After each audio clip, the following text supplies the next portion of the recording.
morning, dear listener. This is Iain Lee, BBC Three Counties Radio. It turns out Alvin Stardust does not live anywhere near us. He's pointless. The reason I'm looking... do you remember he used to do those road safety adverts? He wasn't the Green Cross Code man. That was David Prowse. And I think Kevin Keegan did one as well.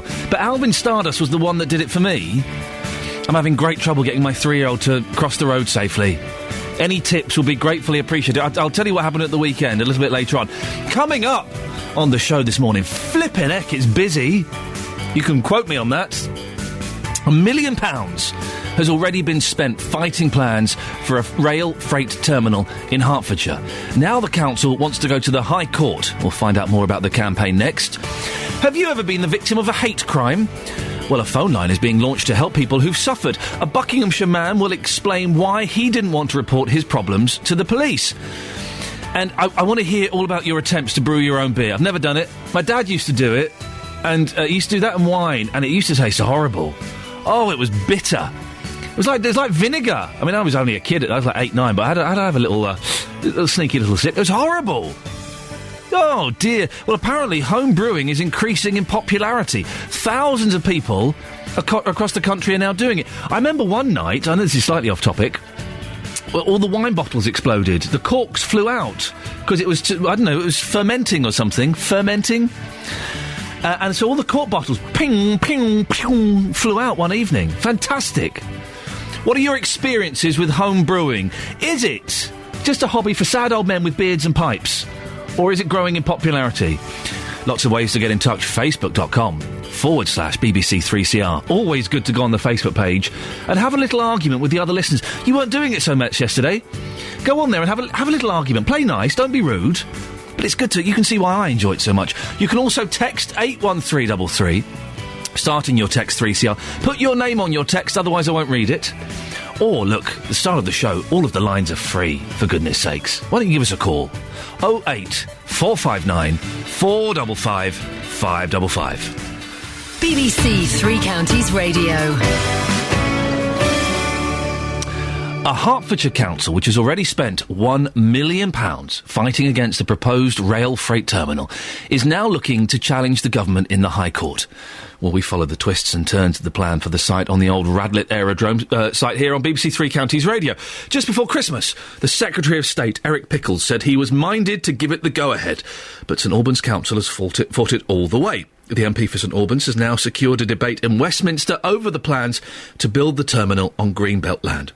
Anne Main has previously described the decision to approve the development as a mindless act of vandalism. Well, Kathy Bolshaw is from Strife, Stop the Rail Freight Exchange, and joins me now. Morning, Kathy. Good morning. Yeah, how long have you been campaigning against this? Over 6 years now, Ian. Why is it so important to you, Kathy? Because I think it would change the whole area. It would be catastrophic for this area of Hertfordshire. And it's a huge piece of greenbelt land that is prime. And it's the lungs of southwest Hertfordshire. It's the last large piece of greenbelt land between St Albans and London. And it needs to be protected at all costs. Now, the councils, as we know, are making cutbacks everywhere, and there's going to be even more cutbacks soon. For St Albans District Council to spend £1 million so far, and counting, is that money well spent, do you think, Kathy? I think it is. I think, basically, we are looking to Hertfordshire County Council to try and save this piece of greenbelt land. We'd like them to not sell the family silver, and I think what St Albans has done has been very commendable. I think they have stuck by their original decision, and both public inquiries and through the High Court, and I think it is money well spent, yes. Where else do you think a rail freight interchange could go? Well, there is the possibility of one over at Colebrook, which is near Slough. A different developer is looking at building one there, and up and down the country, really, yes. Is it not just a case of NIMBYism, Kathy? Why should poor old Slough, where I was born and grew up in Slough, why should Slough suffer? I'm not saying Slough should suffer at all. It's just that it would actually work more as a strategic rail freight interchange at Slough. Therefore, it would actually do the job. Our argument is that we're not against strategic rail freight interchanges at all in principle, but what we are against is them being in the wrong place so that they wouldn't actually work as a strategic rail freight interchange. It would end up being more of a road-to-road freight interchange. Do you think that most council taxpayers in Hertfordshire will support the council spending £1 million? Well, they've already spent that virtually anyway. And I think will people support it, though? I think so. I think they do, because I think there is so much opposition to this particular scheme. I think that it is well supported, yes, absolutely. OK, well, listen, neither the government nor the developers will comment whilst the legal process is underway. But I'm sure they're listening to this, Cathy. What's your message to them? Please accept and understand that we don't want this here. It's not the right place for a strategic rail freight interchange. It wouldn't work as a strategic rail freight interchange, and we need to protect the green belt at all costs. Cathy Bolshoff from Strife, thank you very much indeed. Well, a spokesman for the Department of Communities and Local Government said, "We've received correspondence from St Albans District Council, but it's not appropriate to comment further as it relates to potential legal proceedings." And developers Helio Slough said, "We are encouraged that the Secretary of State is minded to approve our proposal, and we are now carefully considering the further requirements requested." Well, the MP for St Albans, Anne Main, will be joining me on the show after 7 o'clock. What do you think? £1 million? You're a resident of Hertfordshire. Do you think that £1 million well spent fighting this? It's a lot of money, and we're hearing, aren't we, every day on this show, that councils are cutting back money and they're making savings. The number of police are being cut back, for goodness sakes. Everything's being cut back. And yet £1 million to stop this. I do feel sorry for Slough. Colnbrook's not actually that near to Slough. It's a fair distance away. But I do feel sorry for Slough and those areas. I lived there. I grew up there. They always seem to get the pointy end of the stick, don't they, shoved into them? Is it just a case of NIMBYism, or do you agree with Cathy? Actually, come on, fair play. Fair play, guys. Let's not build it there. 08459 455 555. It's cost £1 million and counting. Is that money well spent, or do you think St Albans District Council should just cut their losses and walk out of this? So, the boy's three a couple of weeks ago. And we've got a baby who's 1.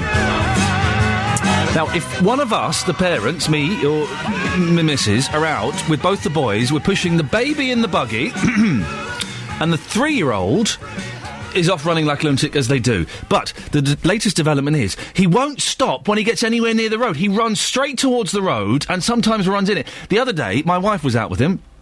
He ran straight towards the road. He only stopped when a car that was coming down the road saw him, beat really loudly, and made a rude gesture to my wife, as if to say, "Oi, keep him under control. Keep him under control." It's worrying, isn't it? I don't know what to do.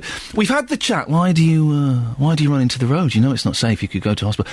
And his answer was, "Well, I'm Superman, and Superman doesn't need to stop for cars." That was his argument. Now, you're arguing with a lunatic. Imagine if an adult said that. You would think, oh, for goodness sakes, I'm going to get the next bus. But this is his argument. He genuinely believes he is Superman, and Superman does not stop. He doesn't need to stop, because the cars, quote, will bounce off me, Dada, unquote. Now, you and I know that's not going to happen. So, we've tried loads of different techniques. We've tried the shouting. We've tried the gentle talking. I'm not doing the hitting. I know some of you will say, "Oh, hit him. Give him a wallop. That'll scare him." No, I'm not doing that. That's out. That's verboten. We did. I've tried to instigate a game at home where whenever one of us shouts "stop," everyone has to freeze. I tried a thing at the weekend where I would hold his hand and try and get him to cross the road with me and do the green cross code. He wouldn't do it. He would not do it. I don't want him to get knocked down by a car, surprisingly. I mean, he was naughty yesterday, but still. So I need your tips. How on earth, if you've been through this with your kids or your your grandchildren, your grandparents maybe as well, they can be very forgetful. If you've been through this with your kids and your grandkids, how on earth do you do it without smacking him? 08459 455 555. We don't have things. When I was a kid, we had the Green Cross Code Man, David Prowse, a.k.a. Darth Vader. We had Alvin Stardust, and I think Keegan did one, didn't he? Those road safety films. We don't have them now. The best road safety film we could find on YouTube was these 2 Cockney hedgehogs. It was horrible. My wife, who, let's be honest, is a little bit snobbish, said, "Well, he's not watching that again." When he went off singing in a Cockney voice, no, he's not watching that again. It might save his life, I don't care. It's going to ruin his education. So, 08459 455 555. How on earth do I stop my son getting knocked over by a bus? Morning, Iain Lee, BBC Three Counties Radio. Now, have you been spat at in the street because you're disabled, or accused of being a bit of a scrounger because you're in a wheelchair? Well, these are just 2 examples of hate crime which have happened in the 3 counties. There were over 1,200 1,200 reported incidents in beds, hearts and bucks last year. Well, today, Buckinghamshire County Council will promote a helpline to support victims. It's called the Stop Hate Line and is being partly funded by the council. Well, Trevor from Buckinghamshire, that's not his real name, has been a victim of hate crime on numerous occasions and joins me now. Morning, Trevor. What's happened to you? Morning, Ian. Well, a number of things really that have happened that you just, I suppose, in some respects, you don't think that are, sort of ain't, you don't think that they're hate crime at the time, but sort of when you reflect back on them, I suppose you do think that you've been a victim. The most significant one for me really was I've been a wheelchair user for a couple of decades now, and very newly disabled, and basically I was in the middle of a busy town centre, and there was a guy preaching about the church, and he spotted me from across the market square and started screaming "sinner" at me. Sorry, what? He started screaming "sinner." Well, Trevor, I have to ask the question: are you a sinner? We're all sinners here. Oh, but, very, very true. Yeah, tell me about it. He said, he was screaming at me, basically saying that the reason I was disabled was because I was a sinner. And what sins have I done? What sins have I done? So this is across the square? Yeah. Really loudly? Very loudly. And then approached me, basically. Yeah. And was basically right up in my face, calling me a sinner. And there was nowhere I could go. I was. Well, help, Trevor. It looks like you're going to. Well, how did that? I can't even. This is incredible. How did that make you feel? I felt dreadful. I started questioning myself whether or not I was a sinner. Did anybody? What gives him the right? What gives him the right to call me a sinner? Did anybody step in and say, "Oi, back off, fella, jog on"? Yeah, a couple of people, and so my father wasn't too far away, and he came along and ushered the bloke away, but he just didn't stop. And that's incredible. The unfortunate thing was I was trying to do some business in the bank that wasn't accessible at the time, and so I had to endure that while I was talking to the bank teller. The whole incident was probably about 20 minutes long. Jeez. And on a busy Saturday morning. Yeah. So you do that. You sort the stuff out of the bank. You go home, have a cup of tea. Yeah. How do you feel then when you get home and shut the door? I never left the house for 8 months. Really? Yeah. It made me very, very, sort of conscious of my disability. To be honest, I'm over it now. But it made me very self-conscious. Made me, sort of a little bit agoraphobic, I suppose, and frightened that people were just going to stare at me all the time. And I felt like that for, I probably still feel like that a little bit now, that people do stare at people with disabilities, and they don't realise they're doing it, but. It just, that incident has stuck with me. Did you report it to the police? No. Why not? I thought they'd laugh at me, to be honest. Really? Yeah. So, I think with all incidents like that, really, that you would, you just, I don't know, you put it down to experience, I suppose, and what don't kill you makes you stronger, so to speak. But this helpline that's being set up today, if this helpline had been around when this nutter had a go at you, would you have been tempted to phone the helpline, do you think? Quite possibly. Probably, yeah. I think, sort of phoning the police and things like that, I suppose, you think that someone's going to laugh at you. You think that it's not going to be taken serious, whereas, sort of this is, from what I gather anyway, that it's supposed to be independent, so you'll get independent advice on what to do and support as well, and sort of real advice, I suppose. So the likelihood is, it's like, would you ring the Samaritans or would you ring the police or something like that? This is sort of along the lines of the Samaritans, I suppose, and you've got real advice. Well, I would suggest this is slightly more fitting than the Samaritans, because I know the Samaritans are not allowed to give advice. They're just there to kind of listen and be exactly. a pair of ears, whereas this sounds a little bit more practical. Have you spoken to the police about any of this before, or do you just think they'll laugh at you? I have spoken to the police about it since, or different incidents since, and no, they haven't laughed at me. They've been supportive. And can I ask what the other incident was? I've had a couple of incidents where sort of people have abused me. Because you're in a wheelchair. Because I'm quite a young bloke, so pulling up in a a little red sports car into a disabled parking bay and things like that. Yeah. I've had people come up to me and say, you can't park there, you can't park there. And because I don't have my badge up all the time. Yeah. So I put the badge up and I get my wheelchair out of the car and, they tend to shut up. But it's things like that. I mean, and the police were okay when you've spoken to them about this, were they? Well, they've said, sort of obviously, they gave me the advice of putting my badge up, put my badge up earlier. Trevor, I've got to be honest, you sound like a right troublemaker, you do. I do. You do sound like a troublemaker. For goodness sakes. Yeah. Listen, a horrible, horrible example, and I appreciate you coming on and talking to us about it. No problem at all. Cheers, Trevor. Thank you very much. Trevor. I hope people who use the phone line, and I hope people that realise, sort of it doesn't matter how big or small it is, just phone up, get some advice. No one deserves that. No one deserves that. Trevor, thank you very much. Not his real name. Well, later on we'll be hearing from Rose Simpkins from Stop Hate UK. Have you had something similar happen to you? I always find these stories shocking. They happen, but I find them incredible. A preacher went up to him in the street and shouted at him in his face that he was a sinner because he's in a wheelchair. And that's the latest news and sport. More from me at 7 o'clock. Catherine? Yeah. I'm struggling with my eldest. Road safety. He runs into the road because, as he says, I'm Superman, Daddy, and Superman doesn't need to stop for cars. OK, well, maybe he needs to help you across the road because you're older. Oh, hang on, that's not a bad idea. Mm-hmm. Is that what you did with your girls? Because you're ancient, aren't you? I'm a lot younger than you, look. Get out of it. Call 08459 455 555. 08459 455 555. BBC Three Counties Radio. Here's something. Does home brew always taste disgusting? I don't drink anymore, so it's been a long time since I've had a home brew, but it's never good. It's always cloudy. It's always... it's never very good, is it? Well, apparently, the hobby is increasing in popularity. Our boozy correspondent, Victoria Cook, has been to meet home brewing enthusiasts from Dunstable to find out why he enjoys making his own beer so much. You can see a picture of her living La Vida Loca on the Facebook page, facebook.com/BBC3CR. And sugary drinks should be subject to a new tax which could add 20 pence a litre to their price. Apparently, the money could be used to help improve children's health and well-being. We'll find out why in about 20 minutes. 08459 455 555 is the phone number. Oh, Pam in Sundon Park. We'll speak to you in a second. She's got tips on how I can get my boy across the road. Oh, I was just reading The Who are back together. Do like a bit of The Who. They're touring Quadrophenia. Not one of my favourite albums, but still, it might be worth... You never know how long they're going to be around for, do you? You never know. You see, you never know.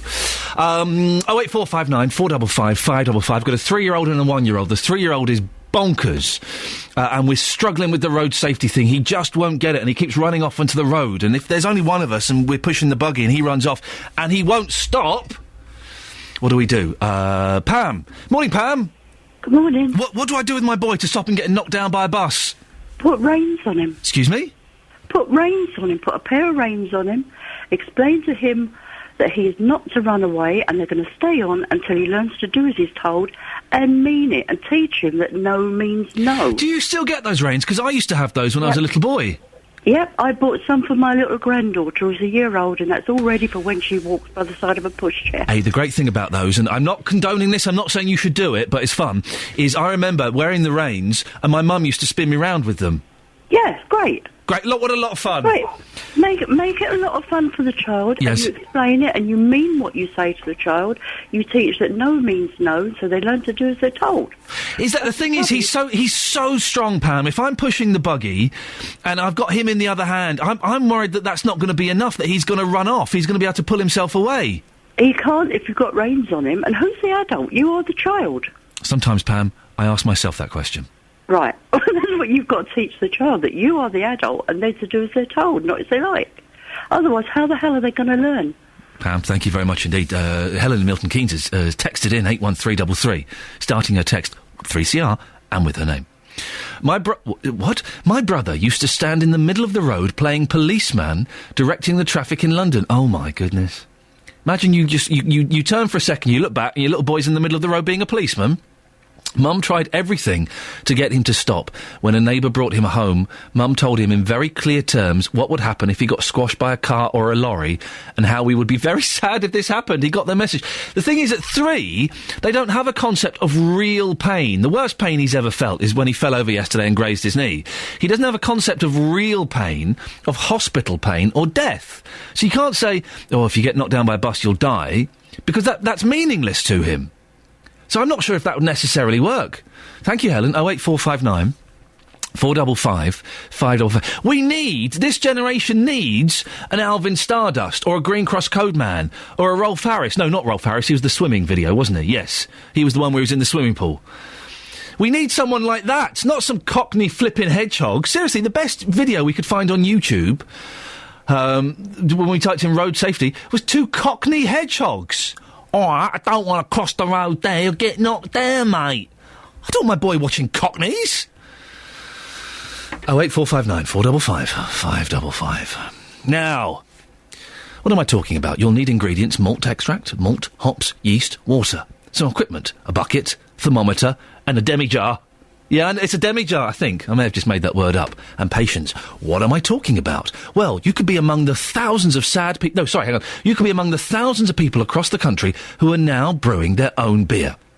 Phil Lowry, columnist for the Campaign for Real Ales Beer magazine, says it's increasing in popularity. He reckons that at least 15,000 people are now making their own beer. Well, we'll speak to him in about an hour and find out just how disgusting that beer is. But first, our boozy correspondent, Victoria Cook, went to meet local home brewing enthusiast Ricky Clark in Dunstable.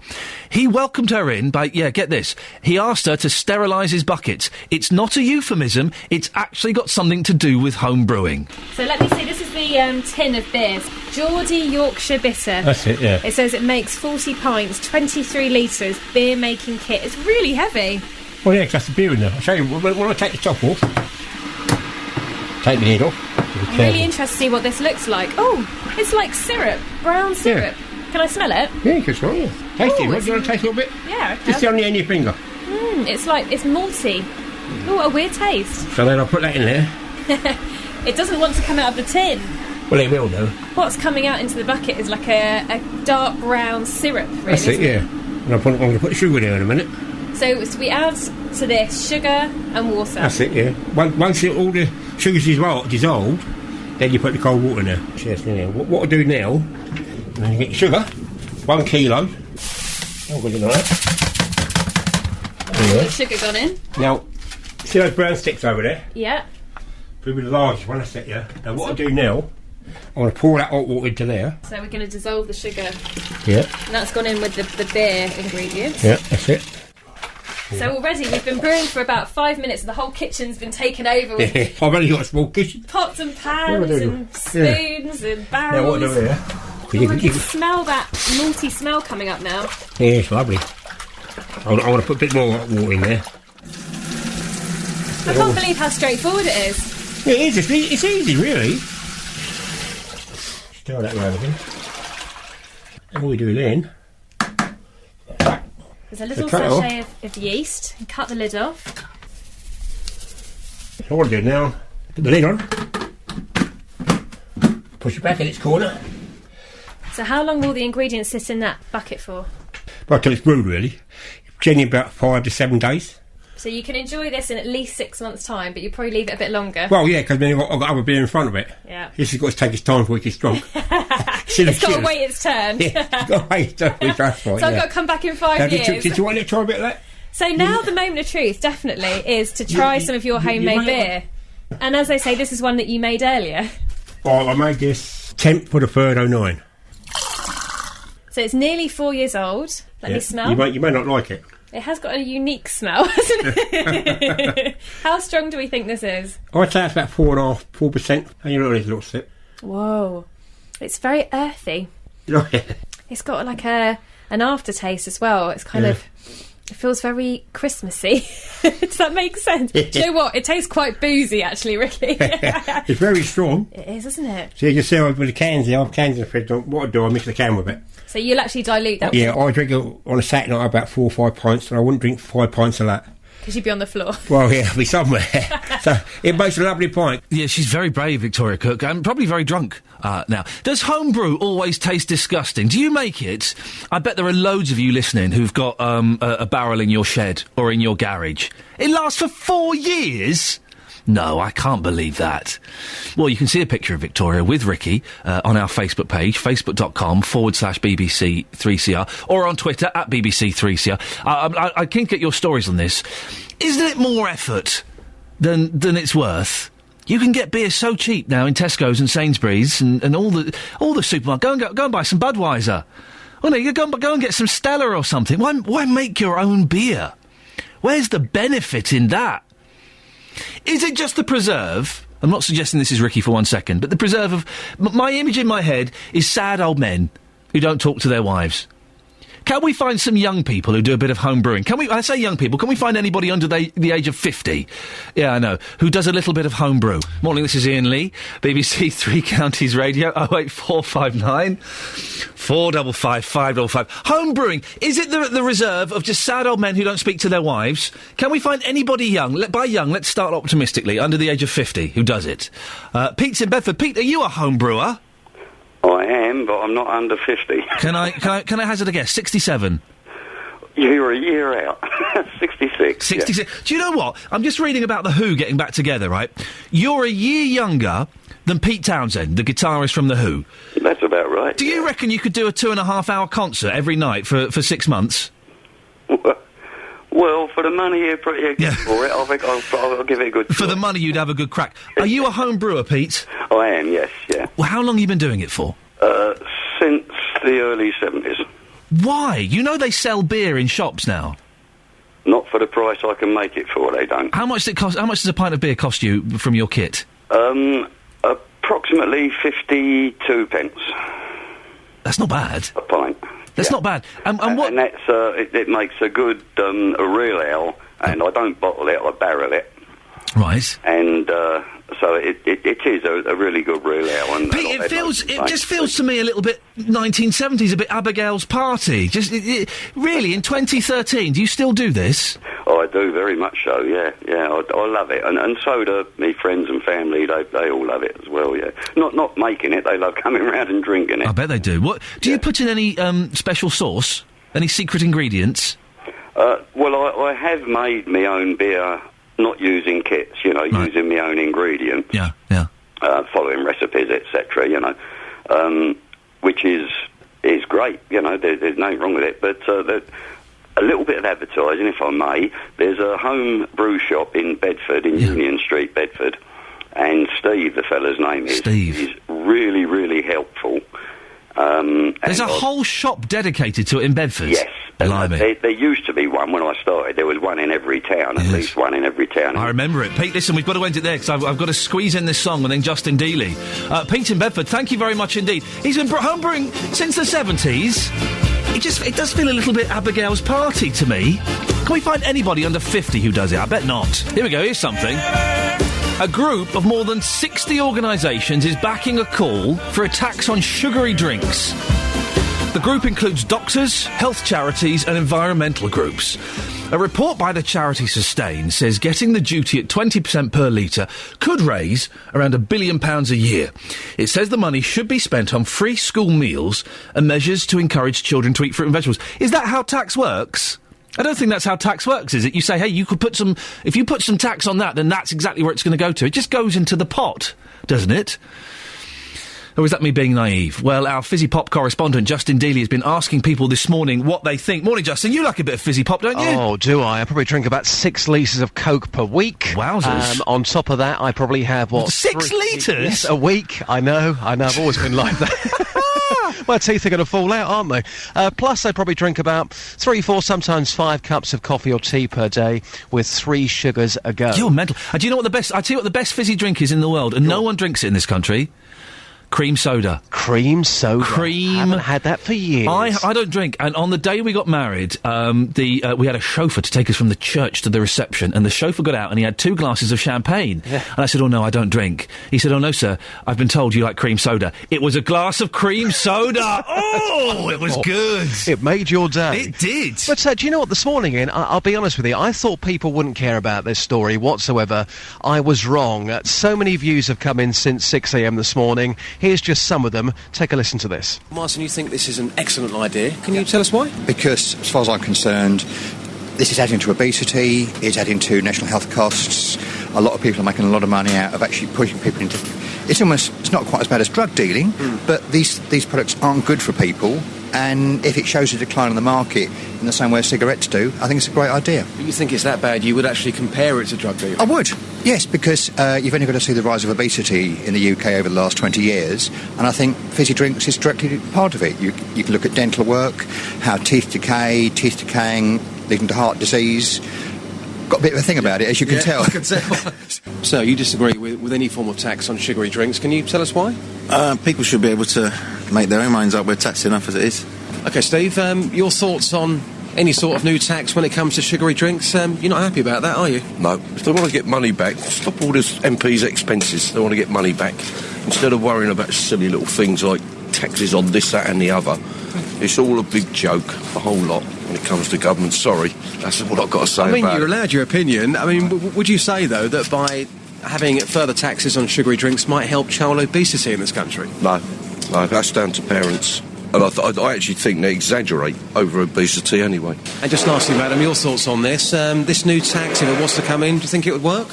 No, I don't believe it will work, no. Because I don't think it will help with the obesity issue. I think more needs to be done. I think schools need to bring in more sports, and there needs to be more activities outside of schools and stuff like sports and stuff. So regardless of the price, people will still go out and buy? Yeah, if people want to drink fizzy drinks and sugary drinks, then they will go out and buy a fizzy drink, so... And what about yourself? Do you like sugary drinks? No, I'm not a big fan of them at all. So. Why is that? That's quite unusual, isn't it? Yeah, well, I don't like the fizziness and, like, the back of my mouth. I know it's a bit weird, but... You're too healthy, really, aren't you? Yeah, well, yeah. Justin, do you like the fizziness, the kind of fizzy explosion in the back of your mouth? It's an interesting comment. Yes, I do. Yeah. Which is why I probably drink 6 litres of Coke per week. Always loved it, but some interesting views there. I think a lot of people would say, if you put the price up anyway, would it make any difference? Probably not. If you look at cigarettes, they go up every single year, and people continue to go out and buy. If people like something, they will find the money to buy it. If I have some fizzy pop around the house, fizzy drinks, they look exciting to children because they're mysterious colours, and they fizz and they pop. And my little boy says, "Oh, Daddy, can I have some of that?" "Oh, you wouldn't like it. It's Daddy's medicine." And as soon as you drop the M word in there, they're like, "Oh, yeah, I'm not having any of that. It's Daddy's medicine. Do you want some?" "No, thanks, Daddy." Do you know what? When I was younger, I used to go to some outrageous children's parties, and there was Coca-Cola everywhere, and the kids, including myself, were just bouncing off the ceilings. Great times, Ian. Great times. It is fun. If you're an auntie or an uncle, one of the best things you can do is fill the kids up with sweeties and fizzy pop, shake them for a bit, and then say, "Bye, I'm off." See you later. Justin, thank you very much indeed. Excellent stuff indeed. 08459 455 555. Would you like to see an increased tax on fizzy pops? I don't think you can. I don't think you can say, yeah, and the money that comes from that could go to encouraging children to eat fruit and vegetables. I don't think it works like that. That's not how tax works, is it? You can't be that specific and prescriptive of where the money goes. 08459 455 555. It's not a big part of my life. I could quite happily live with an increase on the fizzy drinks. What do you think? Would it ruin things? Would it change things adversely? And also, speaking of children, young people, I'm struggling getting my boy to cross the road safely. Any tips? I don't think the reins that were suggested earlier would necessarily work. Have you done it? How did you do it? How did you get a 3-year-old to understand, hey, if you run into the road, a bus will hit you? BBC Three Counties Radio, first for news. Help. You're from North. Yeah. All your men must make their own beer. My men. Well, you're kind, your sort. Well, no. Really? I thought they were all at it in their sheds. Or are they at something else? That's the pigeons. Ah, the pigeons.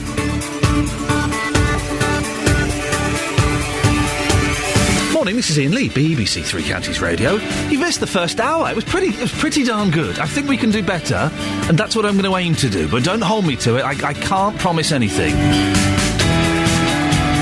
Coming up in the next hour, £1 million has already been spent fighting plans for a rail freight terminal in Hertfordshire. Now St Albans Council wants to go to the High Court. Well, MP Anne Main's against the proposals. She's on the show next. Have you ever been the victim of a hate crime? A phone line is being launched to help people who've suffered. We'll tell you what happened when one Luton man called up to get advice. And can I find anybody young who brews their own beer? When I say young, I mean under the age of 50. It's just for sad old men who don't speak to their wives, isn't it? Well, apparently, it's increasing in popularity. You'll find out why in a little bit. Lots of ways to get in touch. Facebook.com/BBC3CR.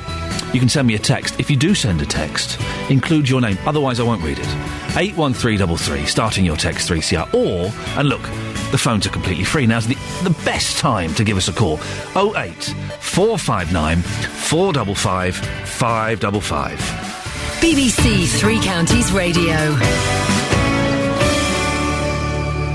A Hertfordshire council, which has already spent £1 million fighting against a proposed rail freight terminal, is now looking to challenge the government in the High Court. St Albans Council is opposing the plans, which are on Greenbelt land on the former Radlett aerodrome site. The MP for St Albans has secured a debate in Westminster on the issue this morning. Anne Main has previously described the decision by the Secretary of State to approve the development as a mindless act of vandalism.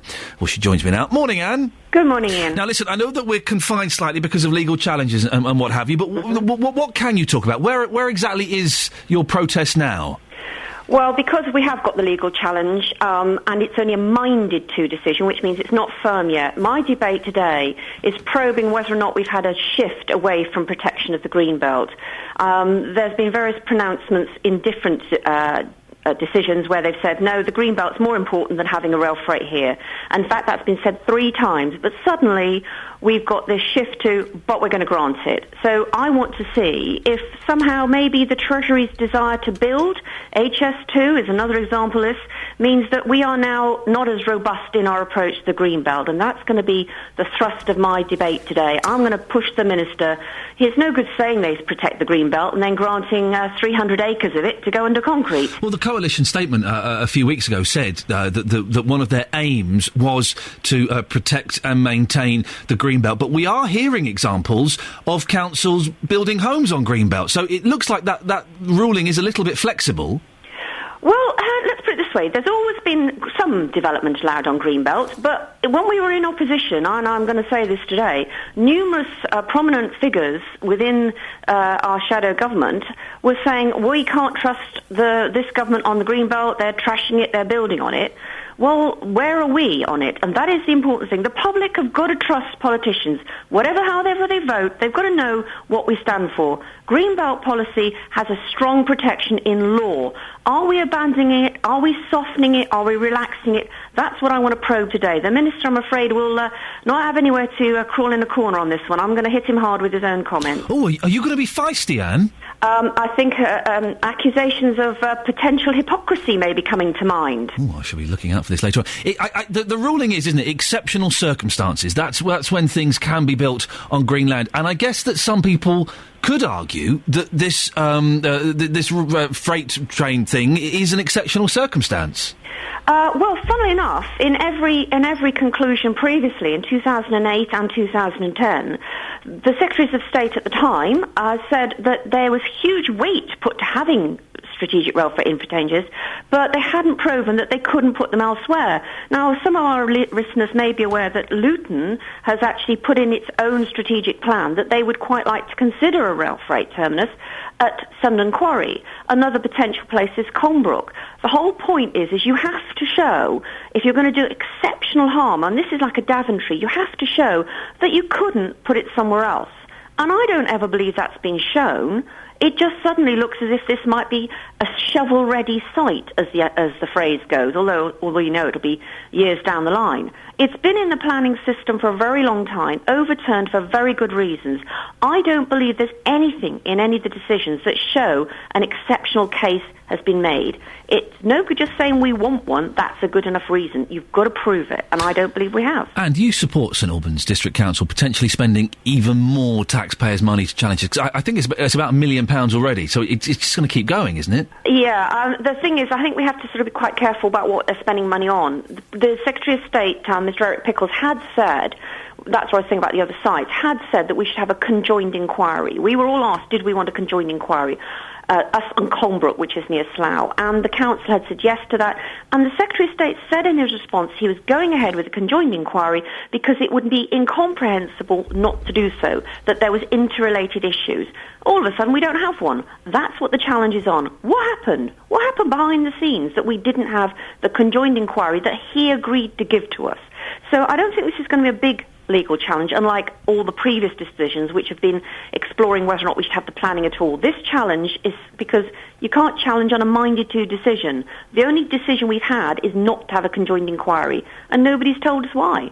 And stay there, keep listening, because I want to speak now to Stephen Joseph from the Campaign for Better Transport. Morning, Stephen. Good morning. Now, the Campaign for Better Transport supports the idea of putting more freight onto our railways. What are the benefits in your view? Well, the benefits from having more freight on the railways is that we get less congested roads, and that we we have some better economic and the economy improves, and that you get less pollution from road traffic, and those are large benefits. The problem here, and I very much agree with Anne, is that the government's made a complete mess of this particular proposal. We do need to have some rail freight terminals, because otherwise the freight can't get off the railways and onto the roads. But the government has flip-flopped all over the place on this particular proposal, and it's not just caused problems for Radlett, it's caused problems across the country, because there are a number of places which really quite wanted rail freight terminals, and the investors in those have kind of said, well, you know, what's going on here? The government doesn't seem to have any kind of commitment or any policy. Will the government, do they seriously listen to campaigns and local residents like this? Well, the problem here is that they've been listening partially and to different parts of the community in different places, and to industry. And I agree with Anne that the government has sort of started out by saying it was in favour of protecting the green belt, and then it decided that it was growth at any cost. And then it went, as Anne said, for an inquiry jointly with Slough, and then it decided it wouldn't. And really, we're also have been promised for some years a national policy statement on road and rail policy, which would have given some kind of strategic framework to decisions like this, instead of which we're left with individual decisions on individual sites. So I've got a lot of sympathy with Anne and the local residents, because they've got no framework. And I think if you ask the people promoting this and other rail freight terminals, they say, well, we don't know what's going on, because we get completely contradictory decisions. It sounds like a mess, then. It is a complete mess.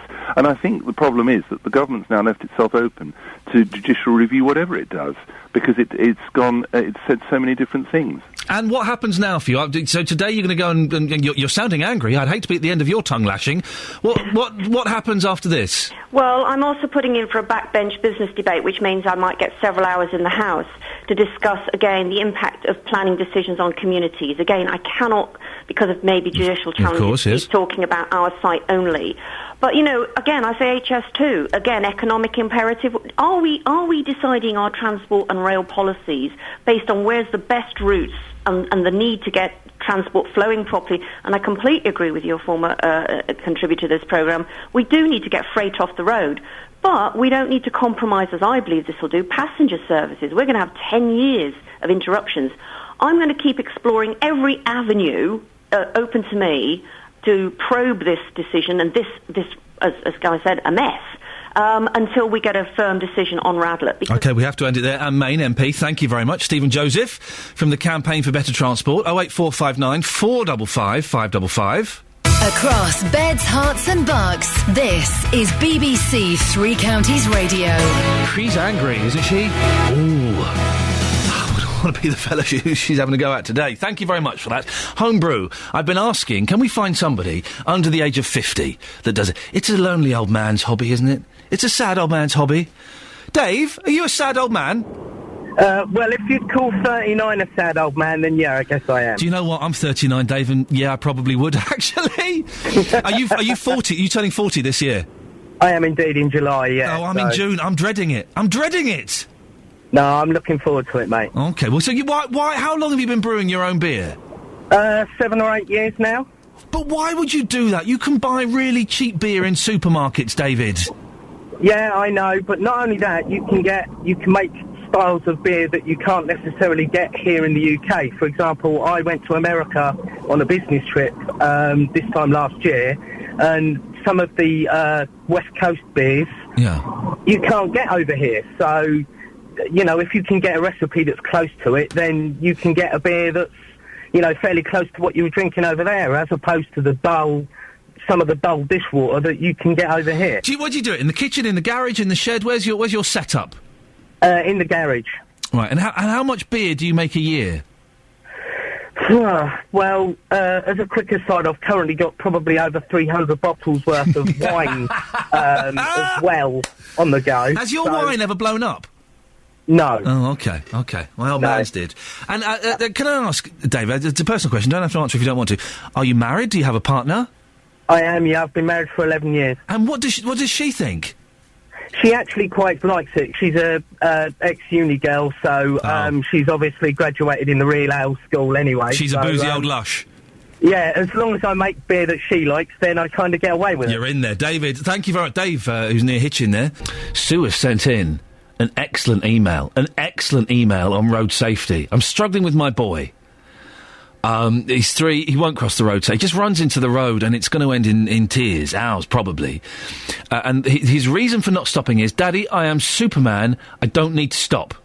Yeah, right, okay. Sue has sent in a genius email, this could be it. Our son was like yours when he was 3. Perhaps you could do what we did and appeal to his superpowers. Yeah, I'm in. We found a soft doll that his sister had that he liked to hold when they played together. We told him that this doll wanted to go out with us and that he had to help it across the road as it needed a superhero like him to keep it safe. It worked and he never ran across the road again. That's genius, isn't it? That is genius. Sue, I'm trying that. I shall try that this week and let you know how we get on. Fantastic. Thank you very much. Any other tips? 08459 455 555. Or text with your name, please, 81333. Start your text 3CR. Now, this story, when I heard this, I didn't believe it. I find this incredible. Have you been spat at in the street because you're disabled? Or accused of being a scrounger because you're in a wheelchair? Well, these are just 2 examples of hate crime which have happened in the 3 counties. We had a guy on earlier on, we called him Trevor, who said that he was in his wheelchair, he's a young fella, in his wheelchair, and there was a preacher in the square and started shouting at him he was a sinner, screaming in his face. That's insane, isn't it? Well, hate crime is on the increase in the 3 counties. There were over 1,200 reported incidents in Beds, Herts and Bucks last year. Well, today, Buckinghamshire County Council will promote a helpline to support victims. It's called the Stop Hate Line, and it's being partly funded by the council. David in Luton has experienced hate crime. This is an example of what happens when you call the phone line. I have to say that we have been given permission to play this. Normally, this is all strictly entre nous. It's anonymous if you want it to be, and top secret. But we have been given permission to play David's call. Hello, David. You've come through to Stop Hate Line. Could I ask what's caused you to call the helpline today and the sort of things that have been happening to you? Well, 2 years ago, I use a mobility scooter which I hire from a voluntary body in Luton. And I was on the scooter. I was just minding my own business, going along. There was a number of young people. Okay. 2 of them with pushchairs, and they just stopped and refused to let me go. So I stopped, and the next thing is I said, please let me go. and the two of them decided to spit at me. Have you told anybody that this has happened before? It's only happened the once that I've been spat at. I did report it to Bedfordshire Police, but unfortunately nothing became of that. Right, we'll take some more details, David, and we will try and help you and make sure that somebody can assist you. And just to reiterate, David's story took place 2 years ago. Stop Hate UK, and David agreed we could record that for you to demonstrate how the helpline works. If you were to call it, it's strictly between you and the person you're speaking to, if you want that to be the case. Well, Rose Simpkins is the Chief Executive of Stop Hate UK, the charity behind the helpline. I'm amazed by these stories, Rose. I know, it's still beyond belief. How common is this? Years. How common is this that people in wheelchairs and various other situations are being abused like that? Part of the problem is we don't know how common it is because people tell lots of stories, but what's happening is people are not reporting. And what we're wanting to do is to increase the levels of actual reports that come through, and this is part of a government priority as well, so that we have a full picture of what's happening across the what are known as the hate crime strands, which are disability, gender identity, race. And so you cover all of those. Sexual orientation. You cover all of those on this line.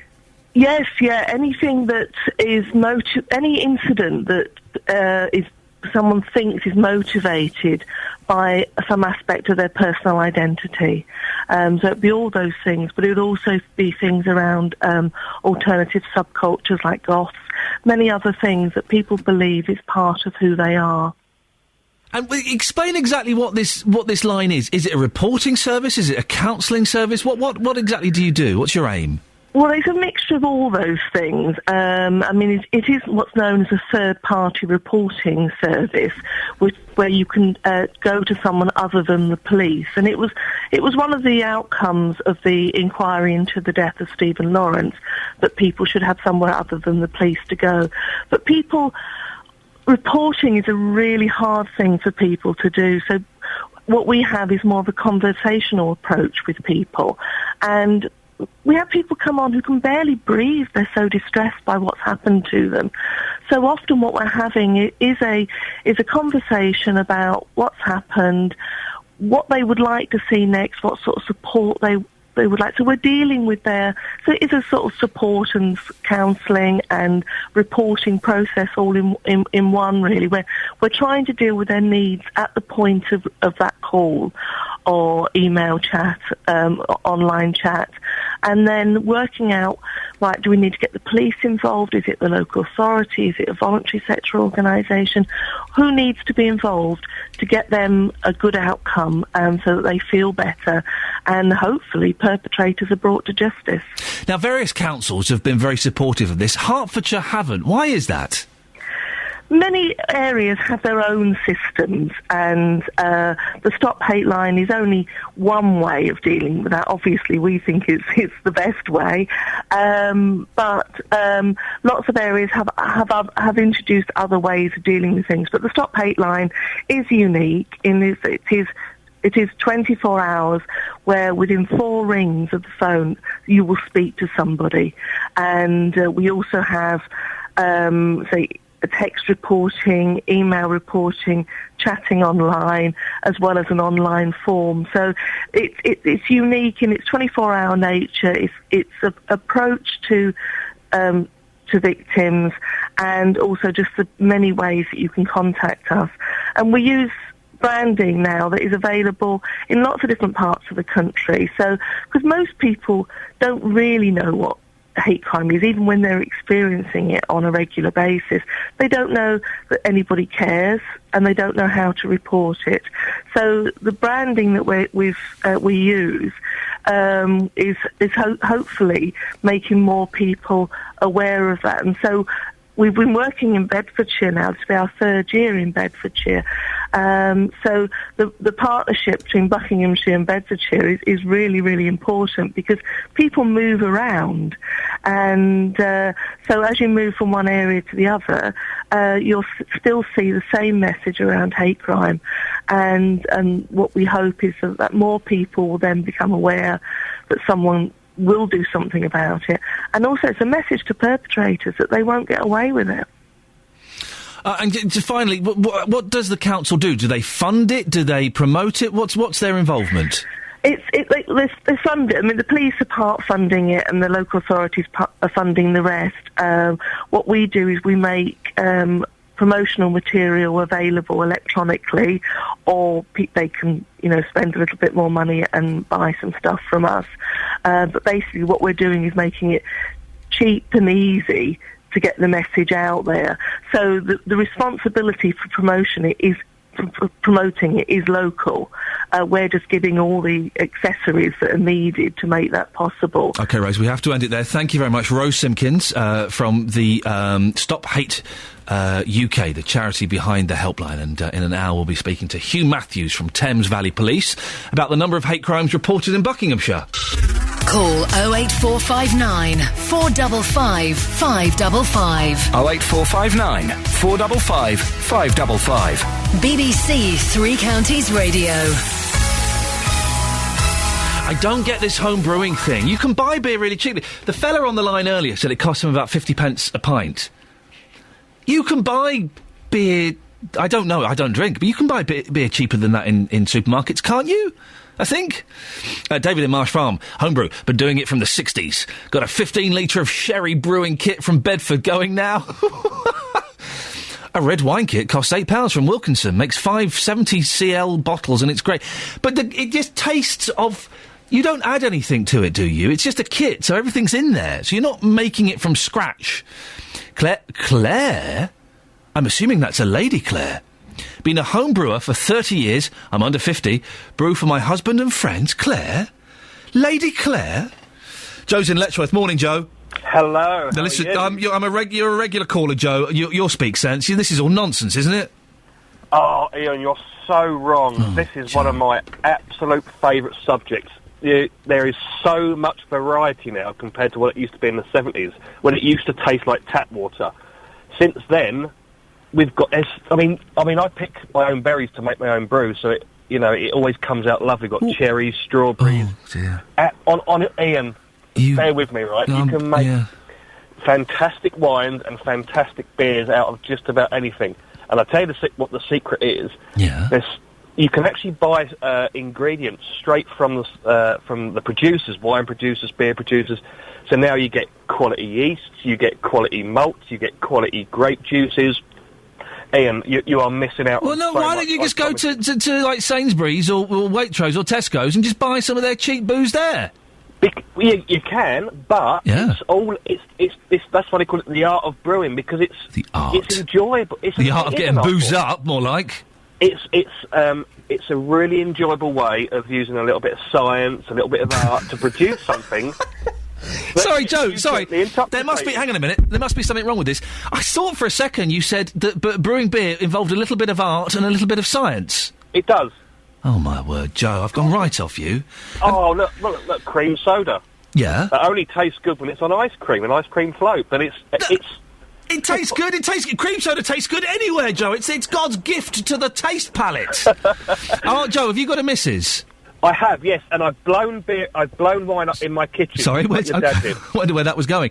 They all went off, did they? I was making a very thick, porty wine, so I left some blackberries and some elderberries in the demijohn, just to give it that extra sort of tang. Yes. And my lodger came home one day and said I got a phone call. 6 hours later, there was basically blackberries and elderberries all over my ceiling, my sofa, my TV. It serves you right for messing with the dark arts, Joe. Really. The more I hear about this, the more I'm beginning to think this is there's something sad about this. Joe, listen, I love you. You call regularly and you're always a great contributor to the show. But really, homebrew? I'm not convinced. Across beds, hearts and bucks, this is Iain Lee on BBC Three Counties Radio. Does homebrew always taste disgusting? Am I being biased? Am I committing a hate crime by saying that apparently Everyone who does it is a little bit sad, aren't they? Really? Am I giving them a hard time? The hobby's increasing in popularity. Our reporter, Victoria Cook, has been to meet a homebrewing enthusiast from Dunstable to find out why he enjoys making his own beer so much. Hear more later. And I've got a 3-year-old boy. I'm having such problems getting him to cross the road safely. He has no fear, and he thinks... This is his reasoning, OK? Why do you run into the road like that? I'm Superman, Daddy, and Superman doesn't need to stop for cars. First of all... Where has he even heard of Superman? He's never seen Superman. How does he know this?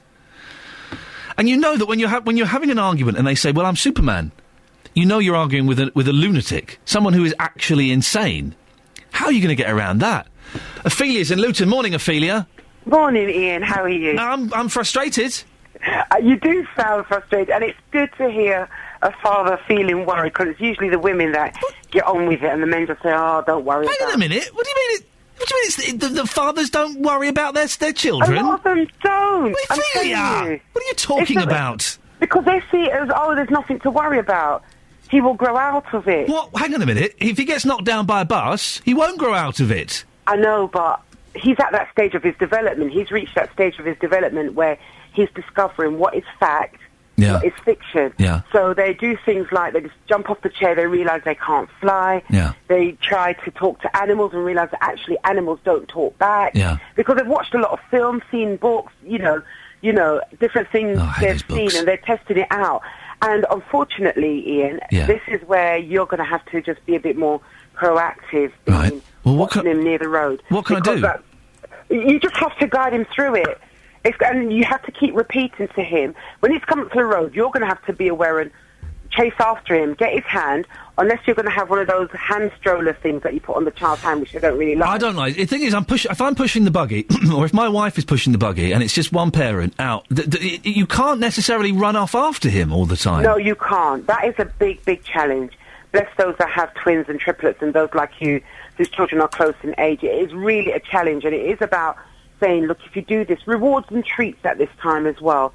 Rewards and treats. And as you were doing, I like that thing where you freeze, because I used to do that with children as well. Stop! They were older children. And then they're supposed to freeze. He doesn't. I like rewards and treats. That's going to be the name of my next album, I think. It's a good name for an album. Yeah, but it's a stage. But the good thing is that at least you know it's because of where their mind is at that they're not understanding it. It's when they reach those teenage years where they're invincible.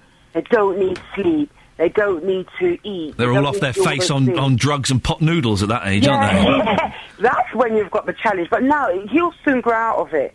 And it is about him learning that, play the role of a policeman with him, for example. And so that you have to be responsible. Get this, Ophelia. I had the boys. My wife went to work yesterday. I had both boys yesterday, and my son had thrown all the cushions off of the sofa to make a den on the floor. All right, fair enough. So I'm lying on a cushionless sofa, and then he decided that a fun game to play would be belly flops. I renamed it Daddy Splats, where he just literally would jump from a height and belly flop onto my stomach. He's insane, Ophelia. There's nothing I can do with him. Again, that's the testing. They're discovering. Have they done the one where they push one nail onto the other nail and look at your face to see your reaction, to see what's your threshold of pain? No, he's not done that. Come. Oh, my goodness. Ophelia, can I ask you a question? Yeah. Did you ever sort out your home insurance? Of course I did. Okay, all right. I did. After you spoke to me, because I did see the seriousness of it. I did it exactly that Monday. Okay. And I was just thinking about it yesterday. I'm going to make sure I plan ahead. For those who don't remember, months and months ago, Ophelia told me that you got broken into and you didn't have home insurance. That's right. And you were going to you've sorted out. I tell you why, just because it's on my mind, because we're moving next week, and I've got to sort out the home insurance this week. I'll do that this week. Well, good. Brilliant. Ophelia, thank you for that. Don't sound surprised that a dad is concerned about his boy. Got a couple of quick texts. Ian, why don't you tell your superhero son that cars and lorries are made from kryptonite? Thank you, David. And Facebook, April says, like all little people who don't believe an animal is really real until they have seen it poo, your son may need to see it with his own eyes. Trawl YouTube for some incidents to show him what happens to things hit by vehicles and have a frank discussion. Oh, no. Plus, on the occasions I have used the stop command, it appears to really work. OK, we'll give that a go. 08459 455 555. Now, home brewing, it's on the rise, and there could be more than 15,000 people in the UK making their own beer. That's according to Phil Lowry, who's a home brewing expert who writes a column for St Albans-based Camera's Beer magazine. We'll speak to him in a couple of minutes. Our reporter, Victoria Cook, went to meet local home brewing enthusiast Ricky Clark in Dunstable. He welcomed her in by getting her to sterilise his buckets. Oh dear, is that what I think it is? So let me see, this is the tin of beers. Geordie Yorkshire Bitter. That's it, yeah. It says it makes 40 pints, 23 litres, beer making kit. It's really heavy. Well, yeah, 'cause that's the beer in there. I'll show you, when I take the top off, take the lid off. I'm really interested to see what this looks like. Oh, it's like syrup, brown syrup. Yeah. Can I smell it? Yeah, you can smell it. Taste it, do you want to taste a little bit? Yeah, okay. Just on the end of your finger. It's malty. Oh, a weird taste. So then I'll put that in there. It doesn't want to come out of the tin. Well, it will do. What's coming out into the bucket is like a dark brown syrup, really. That's it, yeah. And I'm going to put sugar there in a minute. So we add to this sugar and water. That's it, yeah. Once all the sugar's dissolved, then you put the cold water in there. Cheers, now. What I'll do now, then you get your sugar, 1 kilo. Oh, good enough. Anyway. Sugar gone in. Now, see those brown sticks over there? Yeah. Probably the largest one, that's it, yeah. Now what I do now, I'm going to pour that hot water into there. So we're going to dissolve the sugar. Yeah. And that's gone in with the beer ingredients. Yeah, that's it. So already we've been brewing for about 5 minutes and the whole kitchen's been taken over with I've only got a small kitchen. pots and pans and spoons and barrels. Now what I do here... I can smell that malty smell coming up now. Yeah, it's lovely. I want to put a bit more water in there. I can't believe how straightforward it is. It is, it's easy, really. Stir that around again. And all we do then... There's a little sachet of yeast, and cut the lid off. So what I do now, put the lid on, push it back in its corner. So how long will the ingredients sit in that bucket for? Well, till it's brewed, really. Generally about 5 to 7 days. So you can enjoy this in at least 6 months' time, but you probably leave it a bit longer. Well, yeah, because then I've got other beer in front of it. Yeah. This has got to take its time before it gets drunk. It's got to wait its turn. Yeah, it's got to wait its turn. That's right, so I've got to come back in 5 years. Did you want to try a bit of that? So now the moment of truth, definitely, is to try some of your homemade beer. And as I say, this is one that you made earlier. Well, I made this 10th for the 3rd 09. So it's nearly 4 years old. Let me smell. You may not like it. It has got a unique smell, hasn't it? How strong do we think this is? I'd say it's about 4.5%. And you look at this little sip. Whoa. It's very earthy. You like it? It's got like an aftertaste as well. It's kind of... It feels very Christmassy. Does that make sense? Do you know what? It tastes quite boozy, actually, Ricky. It's very strong. It is, isn't it? So you can see with the cans there, I have cans in the fridge. What I do, I mix the can with it. So you'll actually dilute that? Yeah, I drink it on a Saturday night about 4 or 5 pints, and I wouldn't drink 5 pints of that. Because you'd be on the floor. Well, yeah, I'd be somewhere. So it makes a lovely pint. Well, if anybody's seen Victoria Cook since that report was filed, please send her in our direction. Phil Lowry is the homebrewing expert who writes for Camera's magazine. Morning, Phil. Morning, Ian. How are you? Yeah, I'm okay. How did you get into brewing your own beer?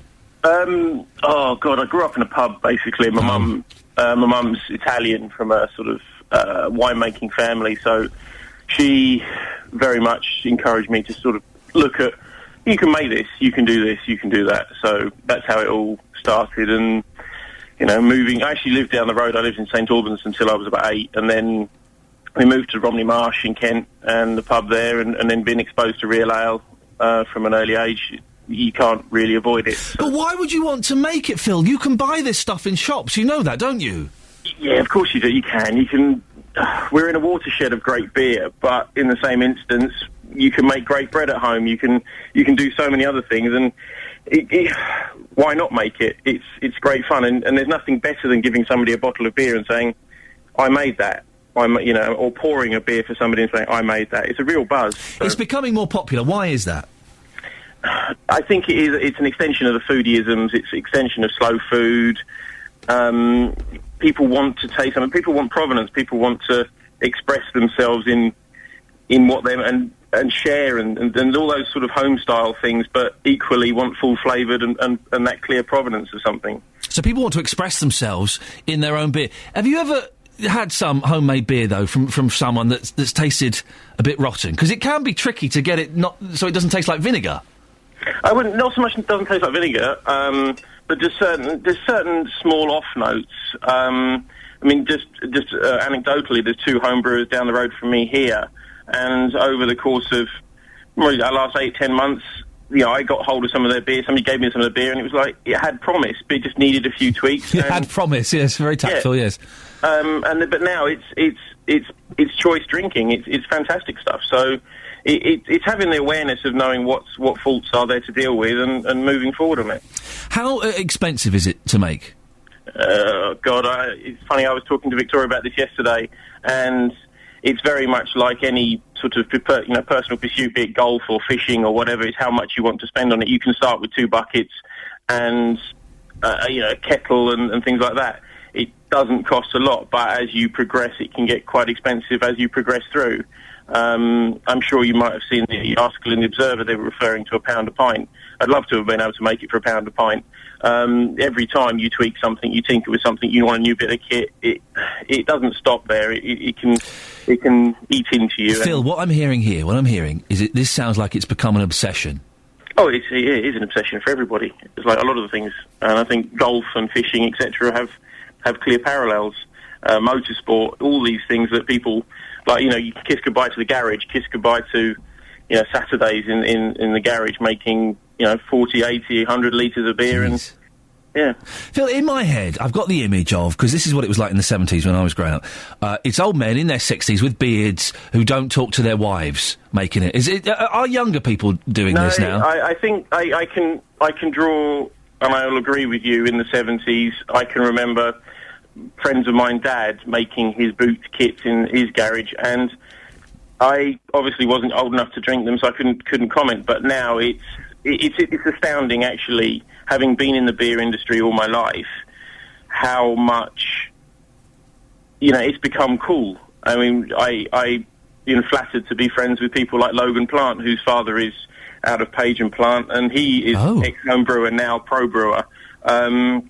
So you're talking, and it is apparent when you walk around some of the homebrew clubs, the homebrew scenes, we are, you're rubbing shoulders with some very, very cool people. Robert Plant's son? Yeah. Oh, there you go. Phil, listen, we've got to move on, but thank you very much. Phil Lowry, home brewing expert, writes for Cameras magazine. Interesting that he described him from Page and Plant. I called him from Led Zeppelin. Very cool, though. Thank you for that, Phil. Well, there we go. Can we find... have I got the image completely wrong? Phil has corrected me there. Have I got the image completely wrong? Do you homebrew?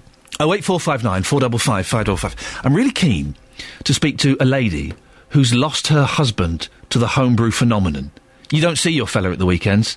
You don't see him on a Friday night anymore because he's in the shed, tinkering away, and then doing some homebrew. Thanks very much. So I've got a 3-year-old son, and he won't cross the road safely. He just runs into the road. It's fine if there's one of us there because we can grab him and hold him, but if it's just one of us and we're pushing the baby in the buggy, it's a nightmare. He's got no fear. And when asked, well, why do you do this? I'm Superman, Dad, I don't need to stop. Right. Imagine if an adult said that and genuinely believed it. You would just think, uh-oh, I'm going to get a different bus. I need help. Well, Bill Brady is an independent road safety consultant from Bedfordshire. Morning, Bill.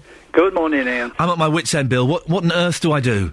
It's really difficult, isn't it? Especially when they're little, because they've got no fear at all. He doesn't know real pain. And I say, look, if you get hit by a bus, it's going to hurt. That means nothing to him. No, they don't. And unfortunately, all kids are like that up till about 11. They don't even realise danger, and it's really difficult to get anything into them at all. It's just do it repetitive.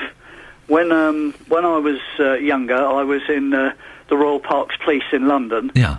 And I used to work shifts, so between the wife and myself, we used to walk the children backwards and forwards to school, which is about 3 miles in the morning, 3 miles in the afternoon. And that allowed us on every intersection to stop and say to them, right, stop, look, listen, think. And we just kept doing that. And when I moved up here to Bedfordshire and took over the road safety team, they had a really, really good scheme running called Stepping Out Safely. And that used to be done in the schools, which was a similar thing, and that was run with the cooperation of the teachers, and the road safety officers went out and did it with the kids. And that started the whole thing going. When I was asked to develop it, I realised that when I took the grandchildren, when they were about that age, about 3 or 4, used to take them down to get a newspaper and stop at every intersection, do the stop, look, listen and think. Yeah. And I thought, well, does this really work? But I remember doing it. They stayed over with us for about a week. We did it every morning. They'd not had any road safety before that. And we took them away in a touring caravan we had.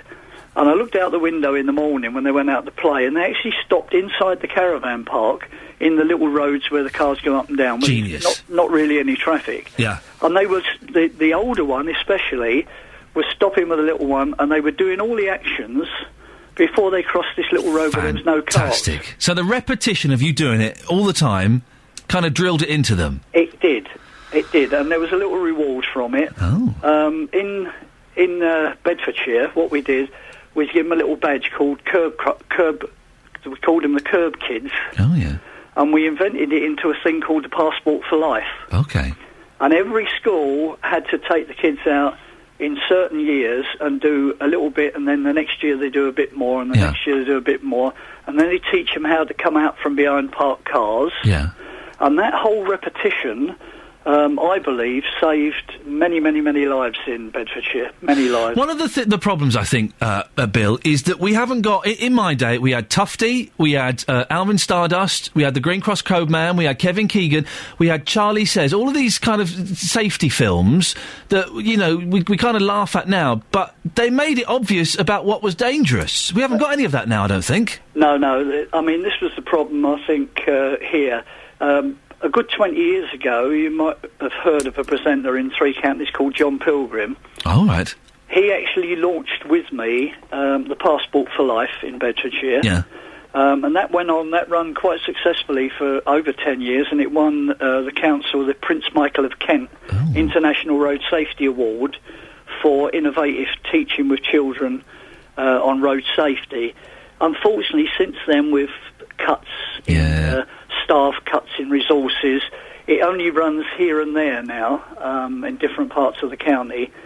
It's still instilled in them. The Green Cross Code is instilled in schools, but in the classroom you can't do a lot. You've got to go out and you've got to do it with them out on the road. And watching parents now, watching how they come out from behind parked cars, run across the road, not at crossings, etc., I'm really surprised more children are killed. Here's the thing that gets me. Some mums and dads, they use their buggy to stop the traffic. So instead of waiting at the curb, they'll push their buggy into the road so the cars have to stop. That's insane. Well, we always used to say to the parents, you know, what you're doing, testing whether it's safe, you know, put their buggy out. If it gets hit, then it's obviously not safe. Bill, listen, I appreciate your help. Bill Brady, independent road safety consultant from Bedfordshire.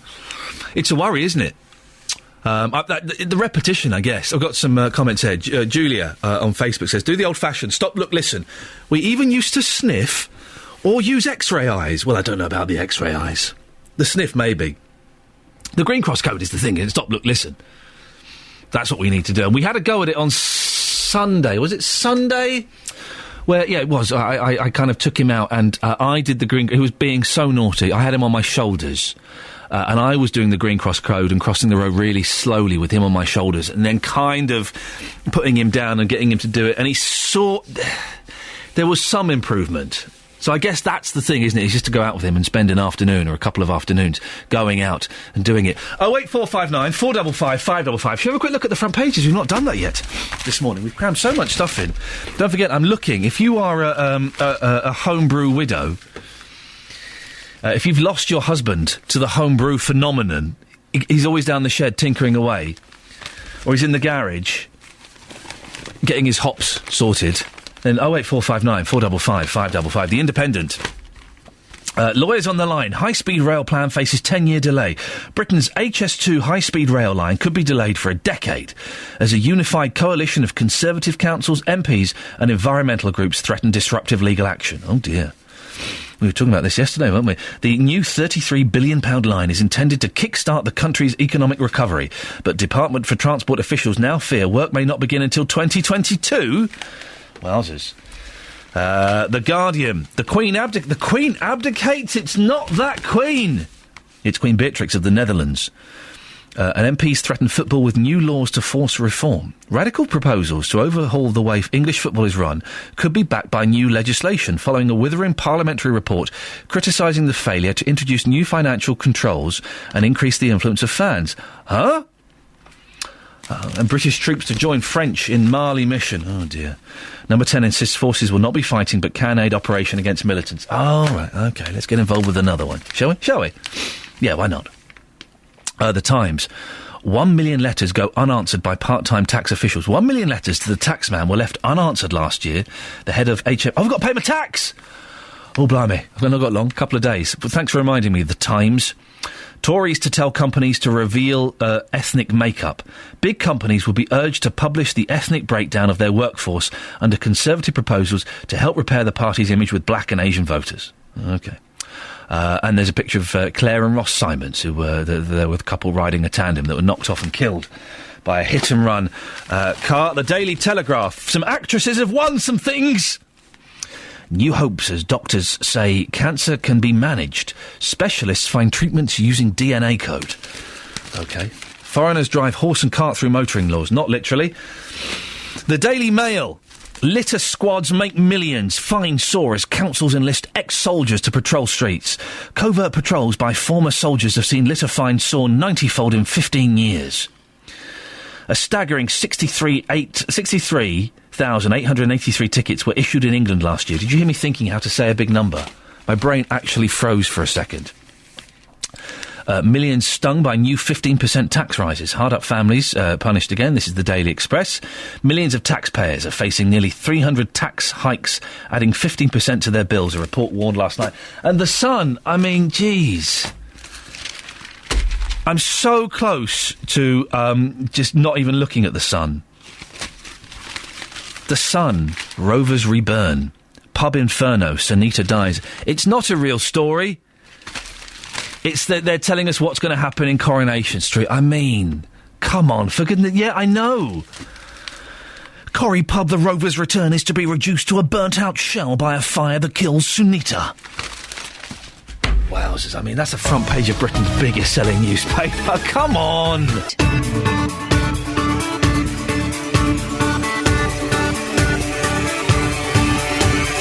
And suddenly it's 8 o'clock. Who'd have thunk it? Rattling through the show this morning, as always. Well, not always, let's be honest. Sometimes it drags. We've got to be honest. Can't get it right every day, but today, I think we're pretty near the bullseye. Lots coming up in the last hour, including £1 million has already been spent fighting plans for a rail freight terminal in Hertfordshire. Well, now the council wants to go to the High Court. Justin Dealey is on his way to meet campaigners who are adamant that the terminal shouldn't go ahead. Have you ever been the victim of a hate crime? Well, a phone line is being launched to help people who've suffered. I'll be speaking to Thames Valley Police to find out why the problem is underreported. And sugary drinks should be subject to a new tax, which could add 20 pence a litre to their price. Apparently the money could be used to help improve children's health and well-being. Is it a good idea? Or is it just punishing those who like the odd fizzy pop? Huh? Lots of ways to get in touch. Facebook.com/BBC3CR. It's a good place to go, and you can argue with the other listeners. Don't be rude, don't use swears, for goodness sakes, come on, grow up. But you can argue, nothing wrong with a good argument first thing in the morning. You can send me a text, 81333, start your text 3CR, and include your name, otherwise I'm just not going to bother reading it. And look, all of the phone lines are free. 08459 455 555. BBC Three Counties Radio. A Hertfordshire council, which has already spent £1 million fighting against a proposed rail freight terminal, is now looking to challenge the government in the High Court. St Albans Council is opposing the plans, which are on Greenbelt land on the former Radlett Aerodrome site. The MP for St Albans has secured a debate in Westminster on the issue this morning. Anne Main has previously described the decision by the Secretary of State to approve the development as a mindless act of vandalism. Well, earlier on, she told me that she is concerned about the destruction of the Green Belt. There's been various pronouncements in different decisions where they've said, no, the Green Belt's more important than having a rail freight here. In fact, that's been said 3 times. But suddenly, we've got this shift to, but we're going to grant it. So I want to see if somehow maybe the Treasury's desire to build, HS2 is another example of this, means that we are now not as robust in our approach to the Greenbelt, and that's going to be the thrust of my debate today. I'm going to push the Minister. It's no good saying they protect the Greenbelt and then granting 300 acres of it to go under concrete. Well, the Coalition statement a few weeks ago said that one of their aims was to protect and maintain the Greenbelt, but we are hearing examples of councils building homes on Greenbelt, so it looks like that ruling is a little bit flexible. Well, let's put it this way. There's always been some development allowed on Greenbelt, but when we were in opposition, and I'm going to say this today, numerous prominent figures within our shadow government were saying, we can't trust this government on the Greenbelt, they're trashing it, they're building on it. Well, where are we on it? And that is the important thing. The public have got to trust politicians. However they vote, they've got to know what we stand for. Greenbelt policy has a strong protection in law. Are we abandoning it? Are we softening it? Are we relaxing it? That's what I want to probe today. Well, we can go over now to our reporter, Justin Dealey, who's at the proposed entrance to the site. Justin, what's happening there? Yes, Ian, I am indeed. It's on the A414 in Hertfordshire. It's between the London Colney roundabout and the Park Street roundabout, right outside the entrance here. Probably hear some of the traffic behind me already. Very, very busy this morning. Got a couple of guests joining us live in our radio car here. Joe Carter, who's a local businessman, and also Bill Price, who's from St Stephen Parish Council.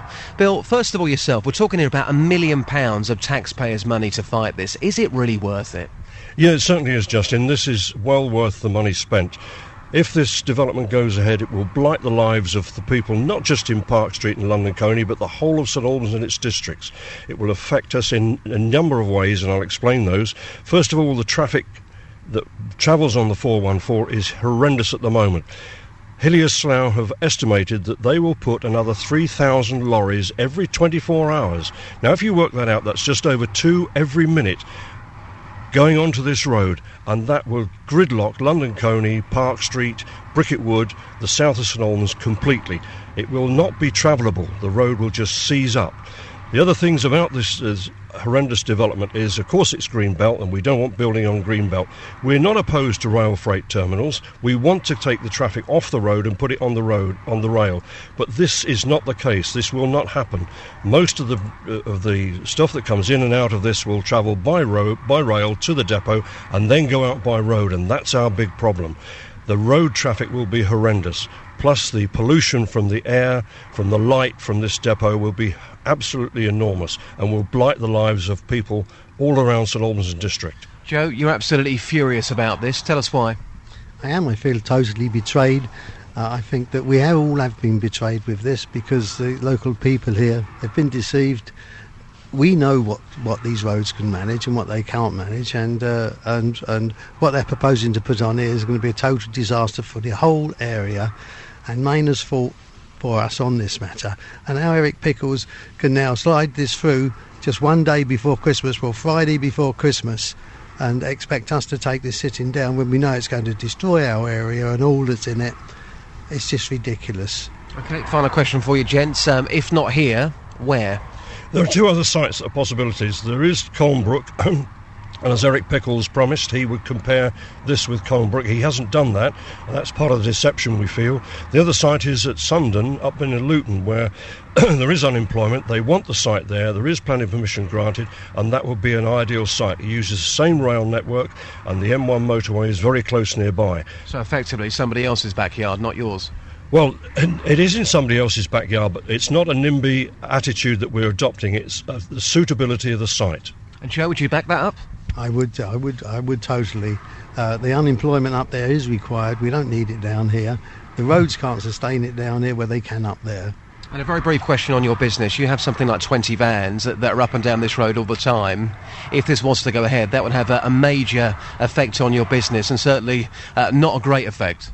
it would be absolutely ludicrous to even anticipate putting that motorway, putting this freight terminal here. It's ridiculous. OK, gents, thank you very much indeed for your time for the time being. Anyway, there you go. Joe Carter, who's a local businessman, also Bill Price, who's from St Stephen Parish Council. Ian, you've heard the views there. They will say that this will destroy the area if this goes ahead, and both Joe and Bill both agree that £1 million already of taxpayers' money being spent to fight this, it is money being spent in the right way. Justin, thank you very much indeed. Well, a spokesman for the Department of Communities and Local Government has said, we've received correspondence from St Albans District Council, but it's not appropriate to comment further as it relates to potential legal proceedings.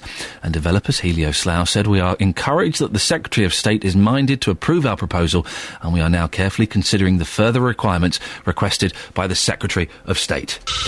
Call 08459 455 555. 08459 455 555. BBC Three Counties Radio. Here we go. Homebrew. 15,000 people are apparently doing it. Why? Life's too short. Life's too short. It's like making your own pasta. Life is too short. Just go out and buy it. You get these people that... We bought a bread maker, and we used a bread maker solidly for about a month. And then we realised, hang on, bread's really cheap. Go to your shop down the road. Go to your corner shop. Bread's really cheap. And it's such a... it smells so nice in the kitchen in the morning. Yeah, it's a hassle. It's a flipping hassle. Well, Ria's texted in about homebrew. Talking of homebrew, years ago, my ex decided to make wine. 4 demijohns full of the stuff. If you've not seen a demijohn, it's a huge, thick glass bottle. It's massive. He decided to put all 4 of them on top of one kitchen cupboard. In the early hours of one morning, I was woken by what sounded like us being broken into. But no, the cupboard had come off the wall. All 4 demijohns had smashed, and my kitchen smelled like a fish and chip shop. Took months to get rid of the smell. It would do. It would do. And on the subject of road safety, I'm struggling with my little boy. George from Wayne, get your little boy on reins or a lead. A lead. Get him under control, whatever it takes. If he gets hit by a car, it's not just him that will suffer, but you and your family. And have you spared a thought for how the driver may feel? Yeah, I've spared lots of thoughts for everyone, George. We were put on reins when we were children until we had road sense. You wouldn't have been talking about this if he was a dog. A behaviour you seem to find endearing as a 3-year-old Superman could ruin the lives of many. George, have you been listening to this show, you muppet? At what point did I say I found it endearing? When did I say I found it endearing that my 3-year-old son was threatening to run into the road? Have you actually listened to anything I've said? Goodness sakes. You can find it endearing as a 3-year-old Superman could ruin the lives of many. I don't find it endearing at all. What a ridiculous, stupid thing to say. Shirley's in Milton Keynes. Good morning, Shirley. Good morning, Ian. George has got me angry, Shirley. Can you calm me down? I can hear that. I don't find it endearing that my son might get knocked down by a bus. What a stupid thing to say. Yes, it was a bit silly thing Silly, to say. wasn't it? What, Shirley, what do you suggest? How can I solve this? I always had my children. I had 3 children. And I always had them on reins. Yeah. Well, obviously my youngest, when I had my second child. Yeah. The first one, the second one was in the pram. The first one had a seat across the pram because I had a big coach-built pram. Yeah. And I always had a pram seat. But if he walked, he had reins on. And when I had my third one, the youngest one of mine, the other 2, both on reins, one each side of the pram. While I pushed the pram. We don't see the reins anymore. Very, very rarely do you see them. I wonder why they fell out of fashion. I don't know. And I used to look after my twin granddaughters as well. Oh, twins, oh From dear. when they were 4 months old. Yeah. But when they first started to walk, always, one each side of me on reins. Never went out without them. See, these days, Shirley, are you aware of the buggy board? Oh, is that the thing that they stand on the back? It's the thing they stand on at the back. They I've like to stand... seen those. They're good, the buggy boards, but he doesn't always want to go on the buggy board. That's the thing. Yeah, well, my advice really, Ian, is to put him on reins. Yep. And while he's on the reins, you can then teach him how you cross the road safely. And always use crossings. Yes, but yes. Be very careful with the ones you press the button. Yeah. Because one day I was, when the man was green, crossing the road and a car came flying along and missed me by inches. And luckily they stopped a little bit further along the road. Yeah. So, because I went straight along the road, didn't I? Always keep and looking. Had a go. Oh, did you? I certainly did. I had a go at them. And do you know, it was a woman driver, and she turned around and said, "Oh, sorry, I was looking in a shop window." And I said, "Well, I suggest you look at the road." Yeah, that's all right. I was looking in a shop window. Oh, that's all right then. Oh, no, you look at the bargains. Shirley, thank you very much indeed. Yes, the pelicans and the pedestrian crossings, always use those. Always keep looking. What a sensible show we're having this morning. Apart from George from Wing, who's got me angry. Across beds, hearts and bucks, this is Iain Lee on BBC Three Counties Radio. We were just discussing, we had our school photos done yesterday. It was fun, wasn't it? It wasn't fun. I tell you why. I hate having my photos done, and I think I come across as being problematic and a bit diva-ish. I just don't like... You? No, I know! No. But I don't like having my photos done. It makes me very, very uncomfortable. I like having mine done. I bet you do. Yes. You old tart. I adopted some poses. Over the shoulder. Coquettish. I believe is the phrase. What was your prop?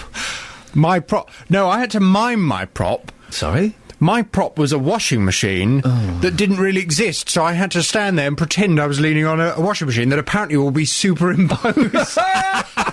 Well I've just ruined that, haven't I? Oh. Yes. There's no way. No. Out of that.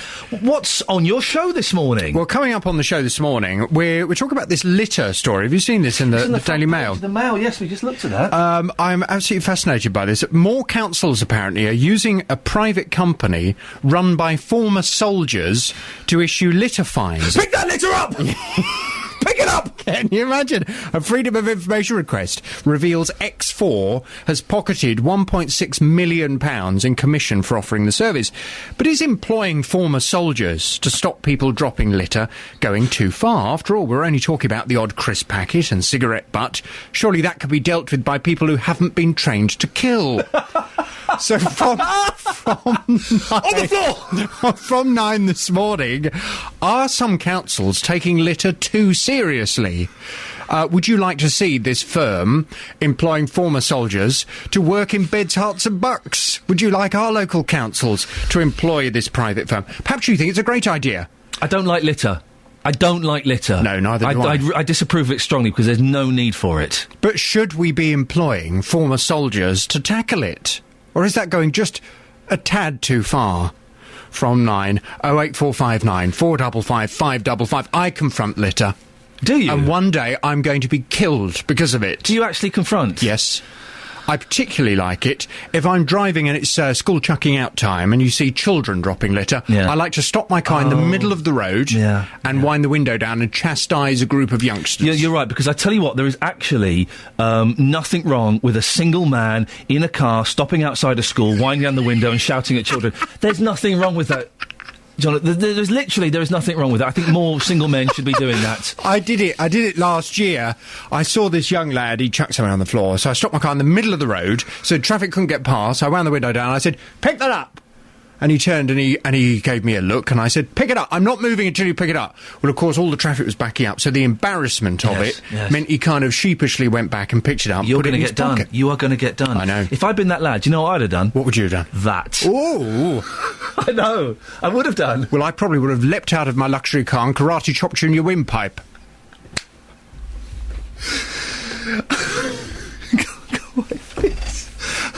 I can't even be bothered. This is Iain Lee on BBC Three Counties Radio. Oh dear. Oh dear, oh dear, oh dear. It'll be an interesting one. I do like it when he's feisty. He's feisty this morning. You can tell he's better now. Yesterday he was kind of easing himself back in. Today he's back on top form. Jonathan Vernon-Smith at 9 o'clock. 08459 455 555 if you want to start calling now. Or you can send him an email, jvsshow@bbc.co.uk. Put your phone number, what you want to talk about, and one of the team will possibly get back in touch. Now, have you been spat at in the street because you're disabled? Or accused of being a scrounger because you're in a wheelchair? It happens. These are two examples of the hate crimes which have happened in the three counties. There were over 1,200 reported incidents in Beds, Herts and Bucks last year, and today Buckinghamshire County Council will launch a helpline to support victims. Well, earlier on in the programme, I spoke to Trevor from Buckinghamshire. And basically, I was in the middle of a busy town centre, and there was a guy preaching about the church, and he spotted me from across the market square and started screaming "sinner" at me. Sorry, what? He started screaming "sinner." Well, Trevor, I have to ask the question, are you a sinner? We're all sinners here. Oh, but, very, very true, yes, tell me about it. He said, he was screaming at me, basically saying that the reason I was disabled was because I was a sinner. And what sins have I done? What sins have I done? I started questioning myself whether or not I was a sinner. The unfortunate thing was I was trying to do some business in the bank that wasn't accessible at the time, and so I had to endure that while I was talking to the bank teller on a busy Saturday morning. Yeah. So you do that, you sort the stuff out of the bank, you go home, have a cup of tea. Yeah. How do you feel then when you get home and shut the door? I never left the house for 8 months. Really? Yeah. It made me very, very, sort of like conscious of my disability. To be honest, I'm over it now, but it made me very self-conscious, made me sort of a little bit agoraphobic, I suppose. Well, Hugh Matthews is from Thames Valley Police. Morning, Hugh.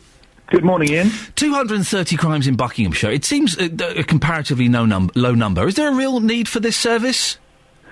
I most certainly think there is, but I think the important thing to consider is that if you are a victim of any hate-related behaviour, simply by virtue of the fact that you may be disabled or for virtue of your race, religion, gender or sexual orientation, it can be extremely frightening, as your last speaker just intimated there. 200 and something, 300 and something may not seem very many across a large area, but if you are a victim of hate crime or hate behaviour, even if it's lower level behaviour, it can be extremely frightening, and one incident is too many. I agree with you. And if people are being picked on because of their gender or their sexual orientation or their disability, then that's outrageous. We had someone from the spokesperson from the charity who said that they also represent goths. Can goths be victims of hate crime? Well, realistically, if anybody's being picked on by virtue of whoever they happen to be, as far as we're concerned, and as far as the police and the local councils are concerned, if somebody's being picked on because of who they happen to be, then that's effectively hate-related behaviour. So if I see a goth and I say, "Hey mate, you look stupid, get a job," is that a hate crime? Well, it may not be a hate crime as such, right? Because if I could explain what a hate crime is, yes, please do. Clear it up. Which is basically any criminal offence which is perceived by any person to have been motivated by hostility towards somebody, basically because of who they are. Yeah. And there's actually five categories, which I mentioned earlier, that are legally defined, which is disability, by race, religion, gender identity or sexual orientation. But in fact, if you happen to be a goth, it may not fall within any of those specific legal 5 categories, but if somebody's being victimised because of who they happen to be or what they happen to represent, then as far as I'm concerned, it's a hate-related incident, even if it's not actually a criminal offence in law. And I think we need to know about it as a society. And between us all, we need to try and prevent that sort of behaviour. Trevor, who we spoke to earlier on, told me that he was reluctant to call the police about when he'd been abused in the street. Why do you think some people don't want to make that call to the police? Well, there's been some national research, actually, which has been extremely revealing, and there's a number of reasons why some people don't feel able, for whatever reason, to contact police. Some of those are that they just don't know how. Some people fear that it may make the situation worse if they're a particular target of hate-related behaviour from a neighbour, for example, or from somebody regularly on a bus. Lack of self-confidence. The gentleman you spoke to there, I believe he was disabled. And a lot of people just don't have very much personal self-confidence, which often is linked to the fact that they've been subjected to constant, repeated, what appear to you and me, or to many people, just to be low-level teasing. But it's extremely debilitating and shatters people's confidence and makes their lives hell. But I think one of the saddest reasons why people don't report is a lot of people who've been subjected to hate-related behaviour, maybe throughout their life, particularly people who, for example, are in a wheelchair. They become, a lot of them have actually given feedback to this national research, that they've become conditioned, if you like, to accept it as just part of life. And that's completely unacceptable. And their lives sometimes are made a misery by repeated, what you, as I say, you and I consider low-level repeated attacks, just teasing on a bus. But if it's every day, it makes life hell for some people. So will the police be working in conjunction with this Stop Hate line? Well, it's important, I think, that your listeners understand that everybody does appreciate this is actually not a police initiative. This is an initiative which is being paid for and has been taken on by Buckinghamshire County Council and each of the district councils as well. And actually, I know you cover Bedfordshire area as well. I'm speaking for Buckinghamshire and Thames Valley Police, but also pay Stop Hate UK, the councils there, so the service is also available across the county there. But the police very much need and want to know what's going on. We need to know where hate crime incidents are occurring, so we very much support and actually financially are contributing to this initiative across the county. Am I allowed to ask how much you're contributing? Well, Thames Valley Police, we cover the 3 counties of Oxfordshire, Buckinghamshire and Berkshire, and we're contributing £10,000 across the force area for those areas that wish to, for those councils that are taking on the full initiative. Hugh Matthews from Thames Valley Police, thank you very much indeed. Some of the stories we've heard this morning have been incredible. Why would you spit at someone because they're in a wheelchair? I don't understand. I don't understand that in the slightest. How is that even... At what point do you think, oh, yeah, that's a fun thing to do? There's someone in a wheelchair. I'm going to spit at them. Come on, guys. Who's in, yeah? OK, guys, let's do it. You ready? How is that even conceivable as a fun idea? I hope they don't clip that bit and use it as a trail for the show. It's going to make me sound awful, isn't it? You take that out of context. Don't use that bit. Oh, it's going to make me... Oh, I'm going to be in such big trouble. That's going to be on YouTube, isn't it? On FM, AM and online. BBC Three Counties Radio. Morning.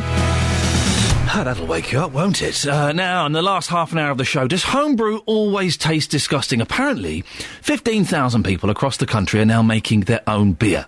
We'll hear from a man from Olney about how he's turned his hobby into a business. And sugary drinks should be subject to a new tax, which could add 20 pence a litre to their price. Well, that's what's being suggested now. Do you buy a lot of fizzy pop? Well, the people are saying, a group called Sustain are saying they want a tax to be imposed on them. They say a levy of 20 pence per litre on fizzy pops would produce £1 billion a year, which could be spent on schemes such as extending free school meals to all primary kids. The campaign is backed by 61 organisations, including several medical colleges. Charlie Powell is campaign's director for Sustain. Morning, Charlie.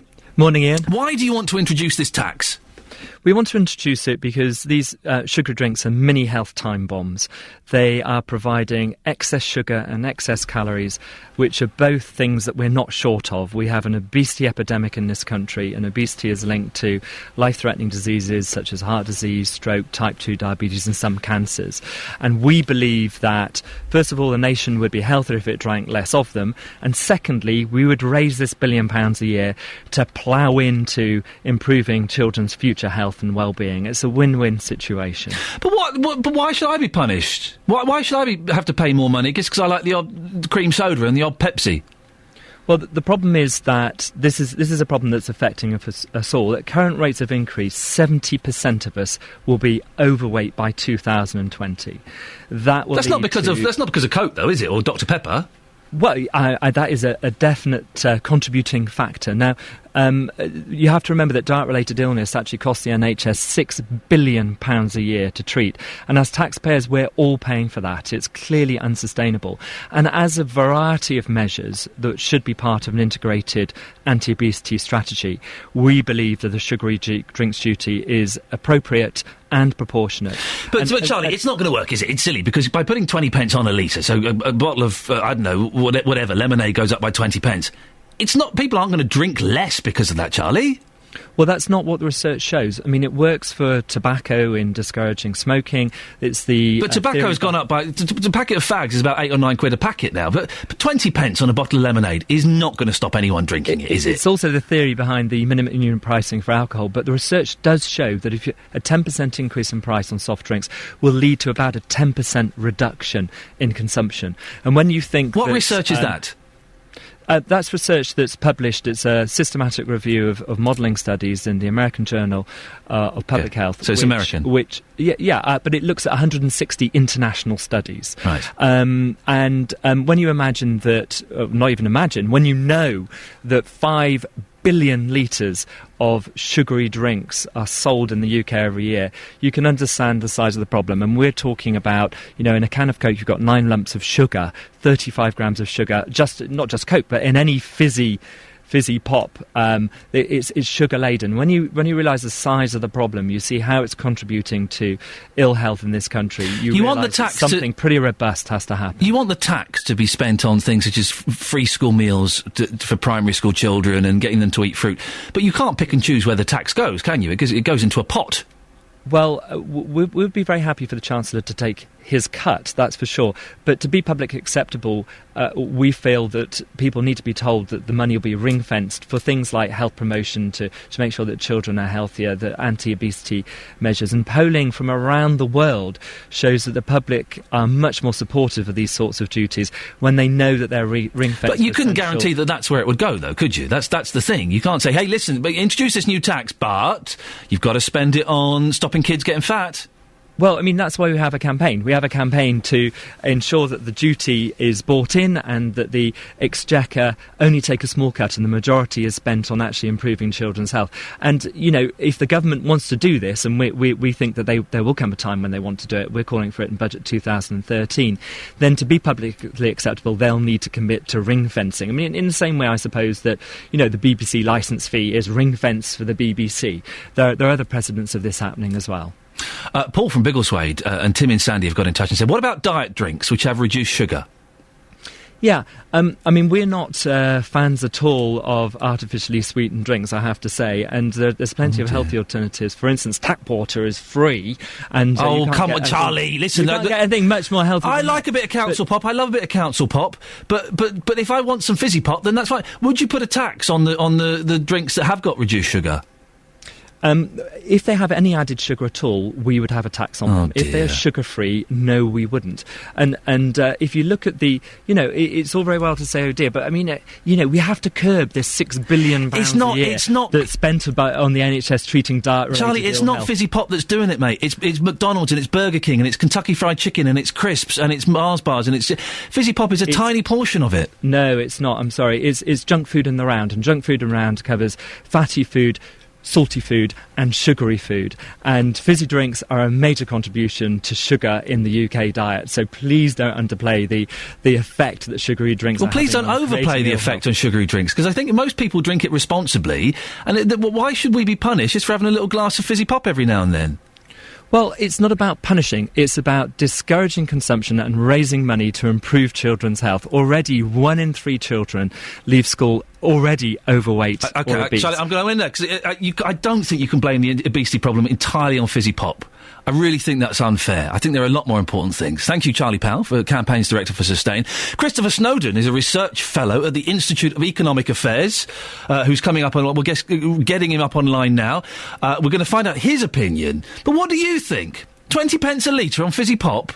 It doesn't seem fair, really. And of course, listen, kids shouldn't be sat at home guzzling that junk. Of course they shouldn't. Of course they shouldn't. It's ridiculous that they should... People suggest that. Is that really the main cause of kids being fat?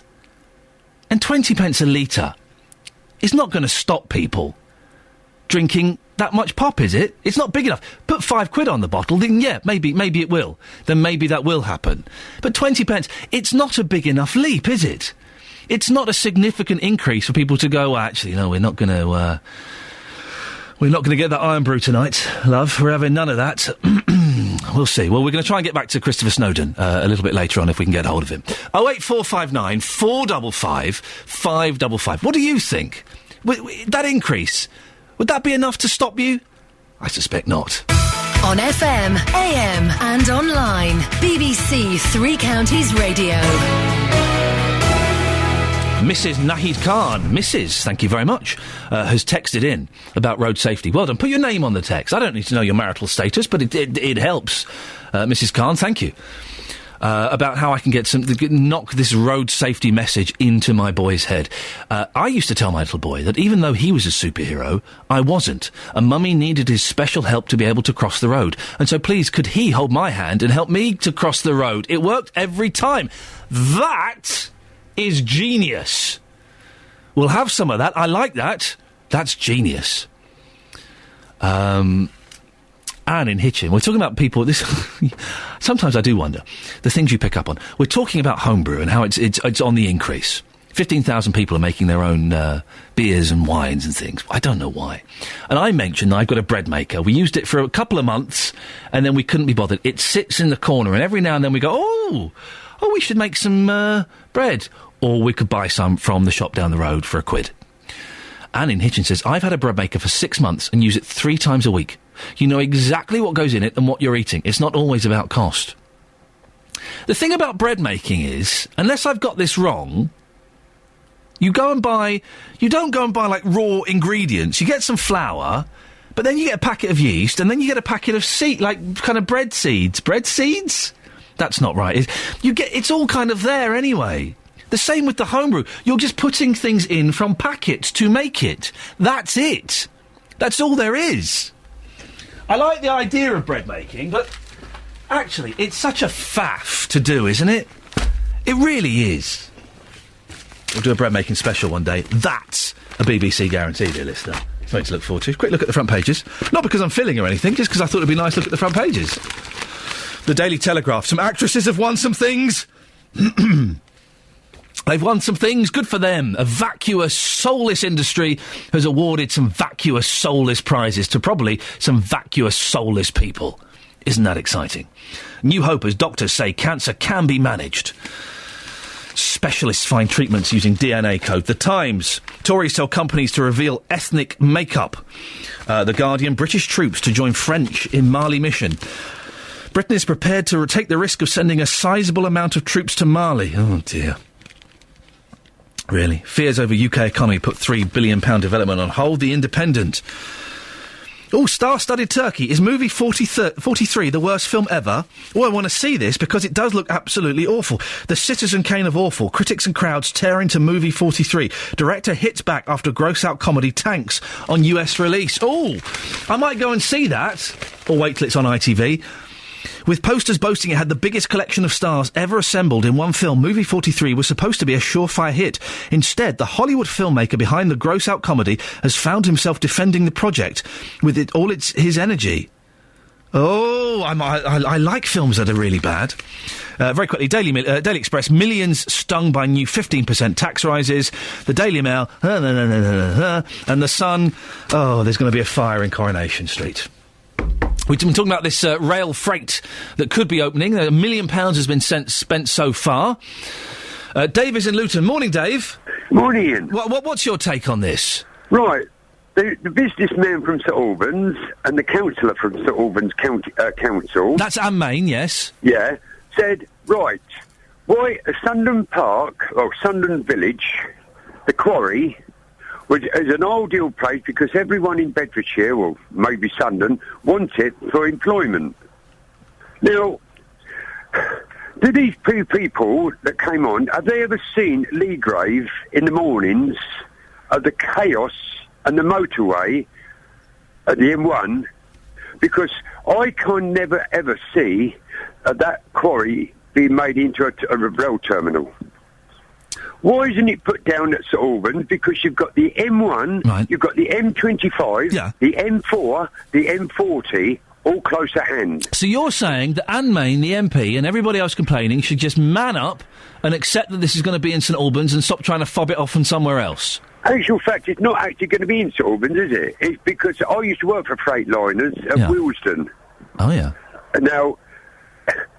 But put it into Willesden, it's coming up towards St Albans. Whatever happened to Willesden, I don't know, because that was a huge terminal. It was a huge... I know Willesden very well. But Dave, it's Greenbelt land. We're supposed to... the coalition want to protect Greenbelt land. But hang on, isn't Sundon Quarry, isn't Sundon a Greenland? Can a quarry be a Greenbelt? Well, no, it's not a quarry anymore. Oh, is it? okay, It's no, all you're right. finished. Okay, well, listen, Dave, listen, thank you very much for that. Do we have any weather? I don't think we do. Well, I'll tell you the weather. It's going to be dry, and there might be... Oh, no, look, you're all fired. We have got weather. Yes, we have. Shall we go to it? Why not? Beds, Hearts and Bucks weather. BBC Three Counties Radio.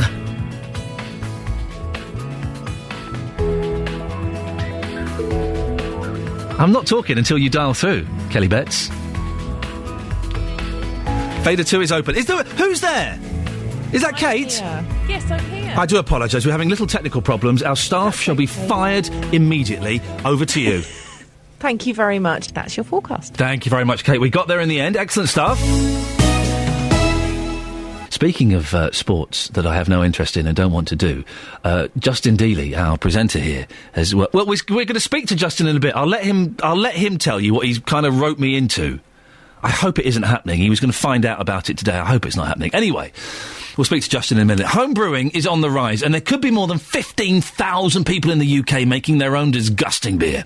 That's according to Phil Lowry, a home brewing expert who writes a column for St Albans-based Camera's Beer magazine. He told me earlier it isn't just for old men with beards. And I will agree with you, in the 70s, I can remember friends of mine, Dad, making his boot kits in his garage, and I obviously wasn't old enough to drink them, so I couldn't comment. But now it's astounding, actually, having been in the beer industry all my life, how much it's become cool. I mean, I've been flattered to be friends with people like Logan Plant, whose father is out of Page and Plant, and he is ex-home brewer, now pro brewer.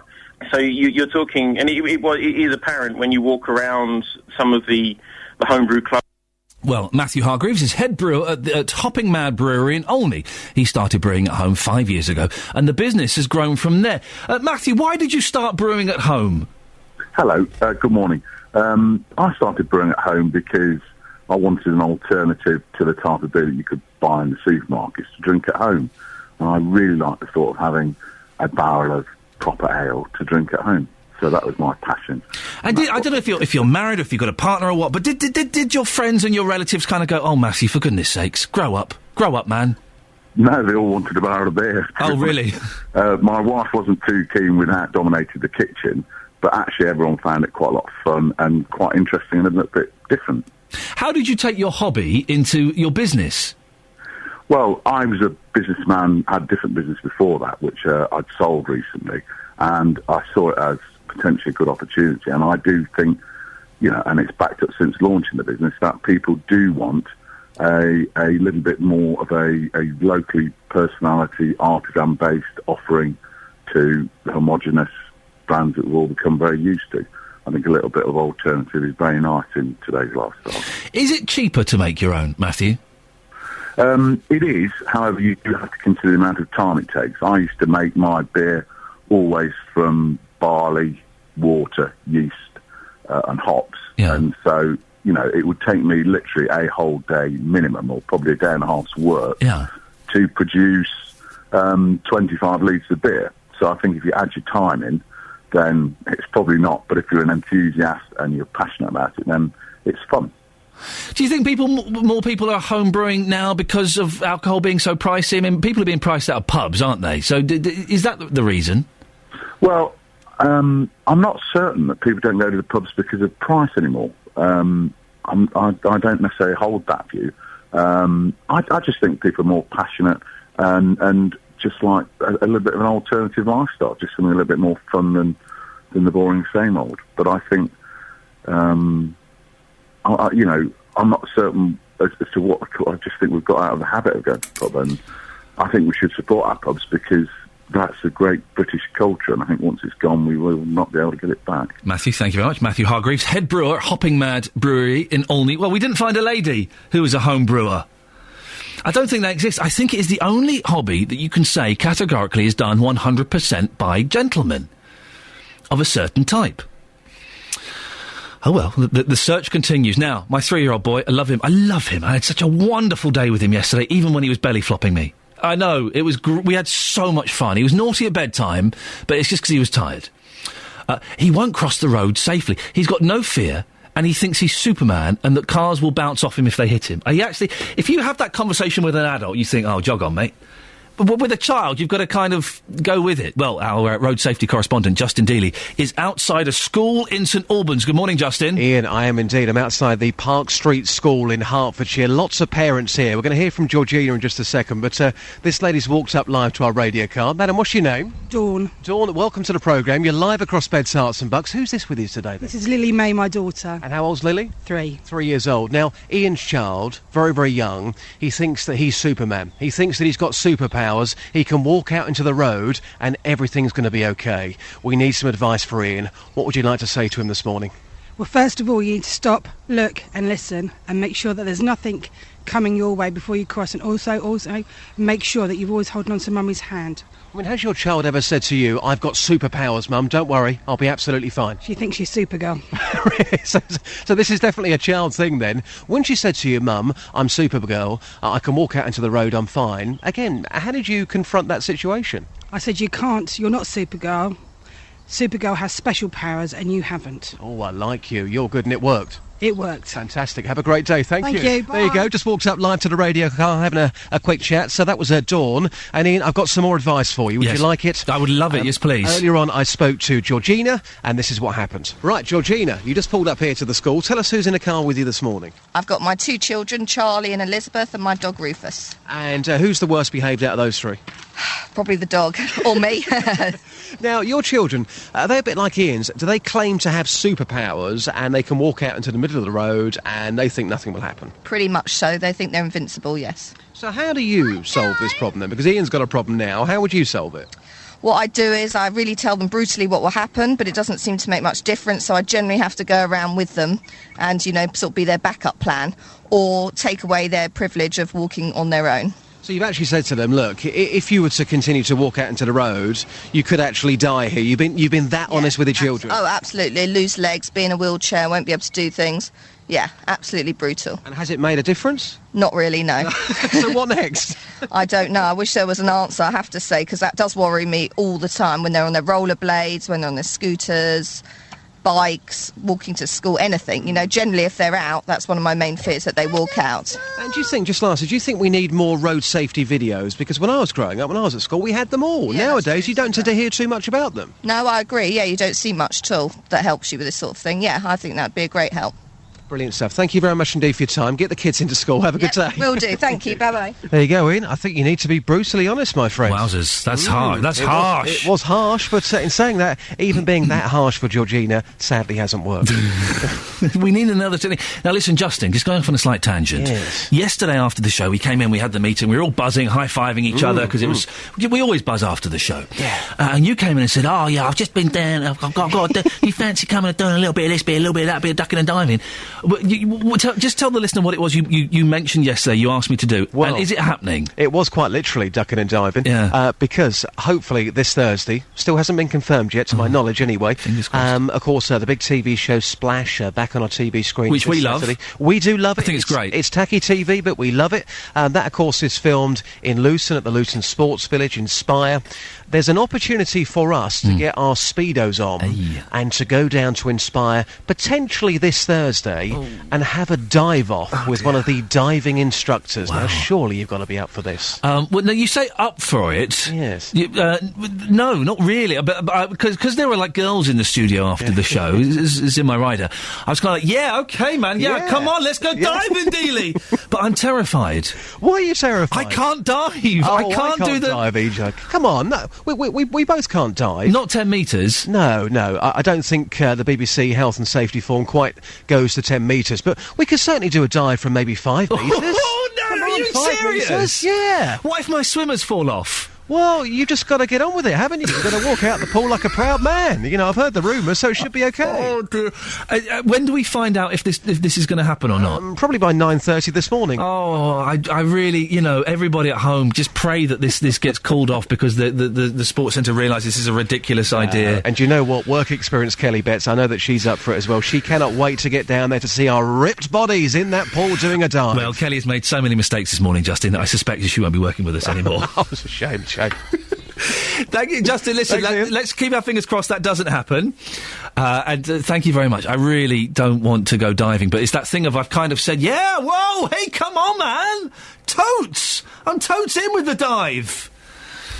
Oh, dearie me. I can't dive. I've never been able to dive. I can swim, but I don't like getting my eyes, I don't like getting water up my nose and in my eyes.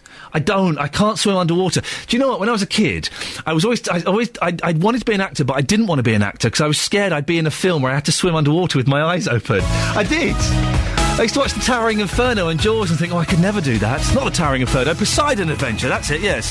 No, there's not underwater swimming in The Towering Inferno. I have to thank Kelly Betts for coming in this morning. It's her day off. She came in by accident. She didn't know it was her day off. And so she didn't. So we grabbed her and we used her. Back tomorrow at 6, JVS up next. Ta-ta! Getting beds, hearts and bugs talking. This is BBC Three Counties Radio. Thank you, Iain.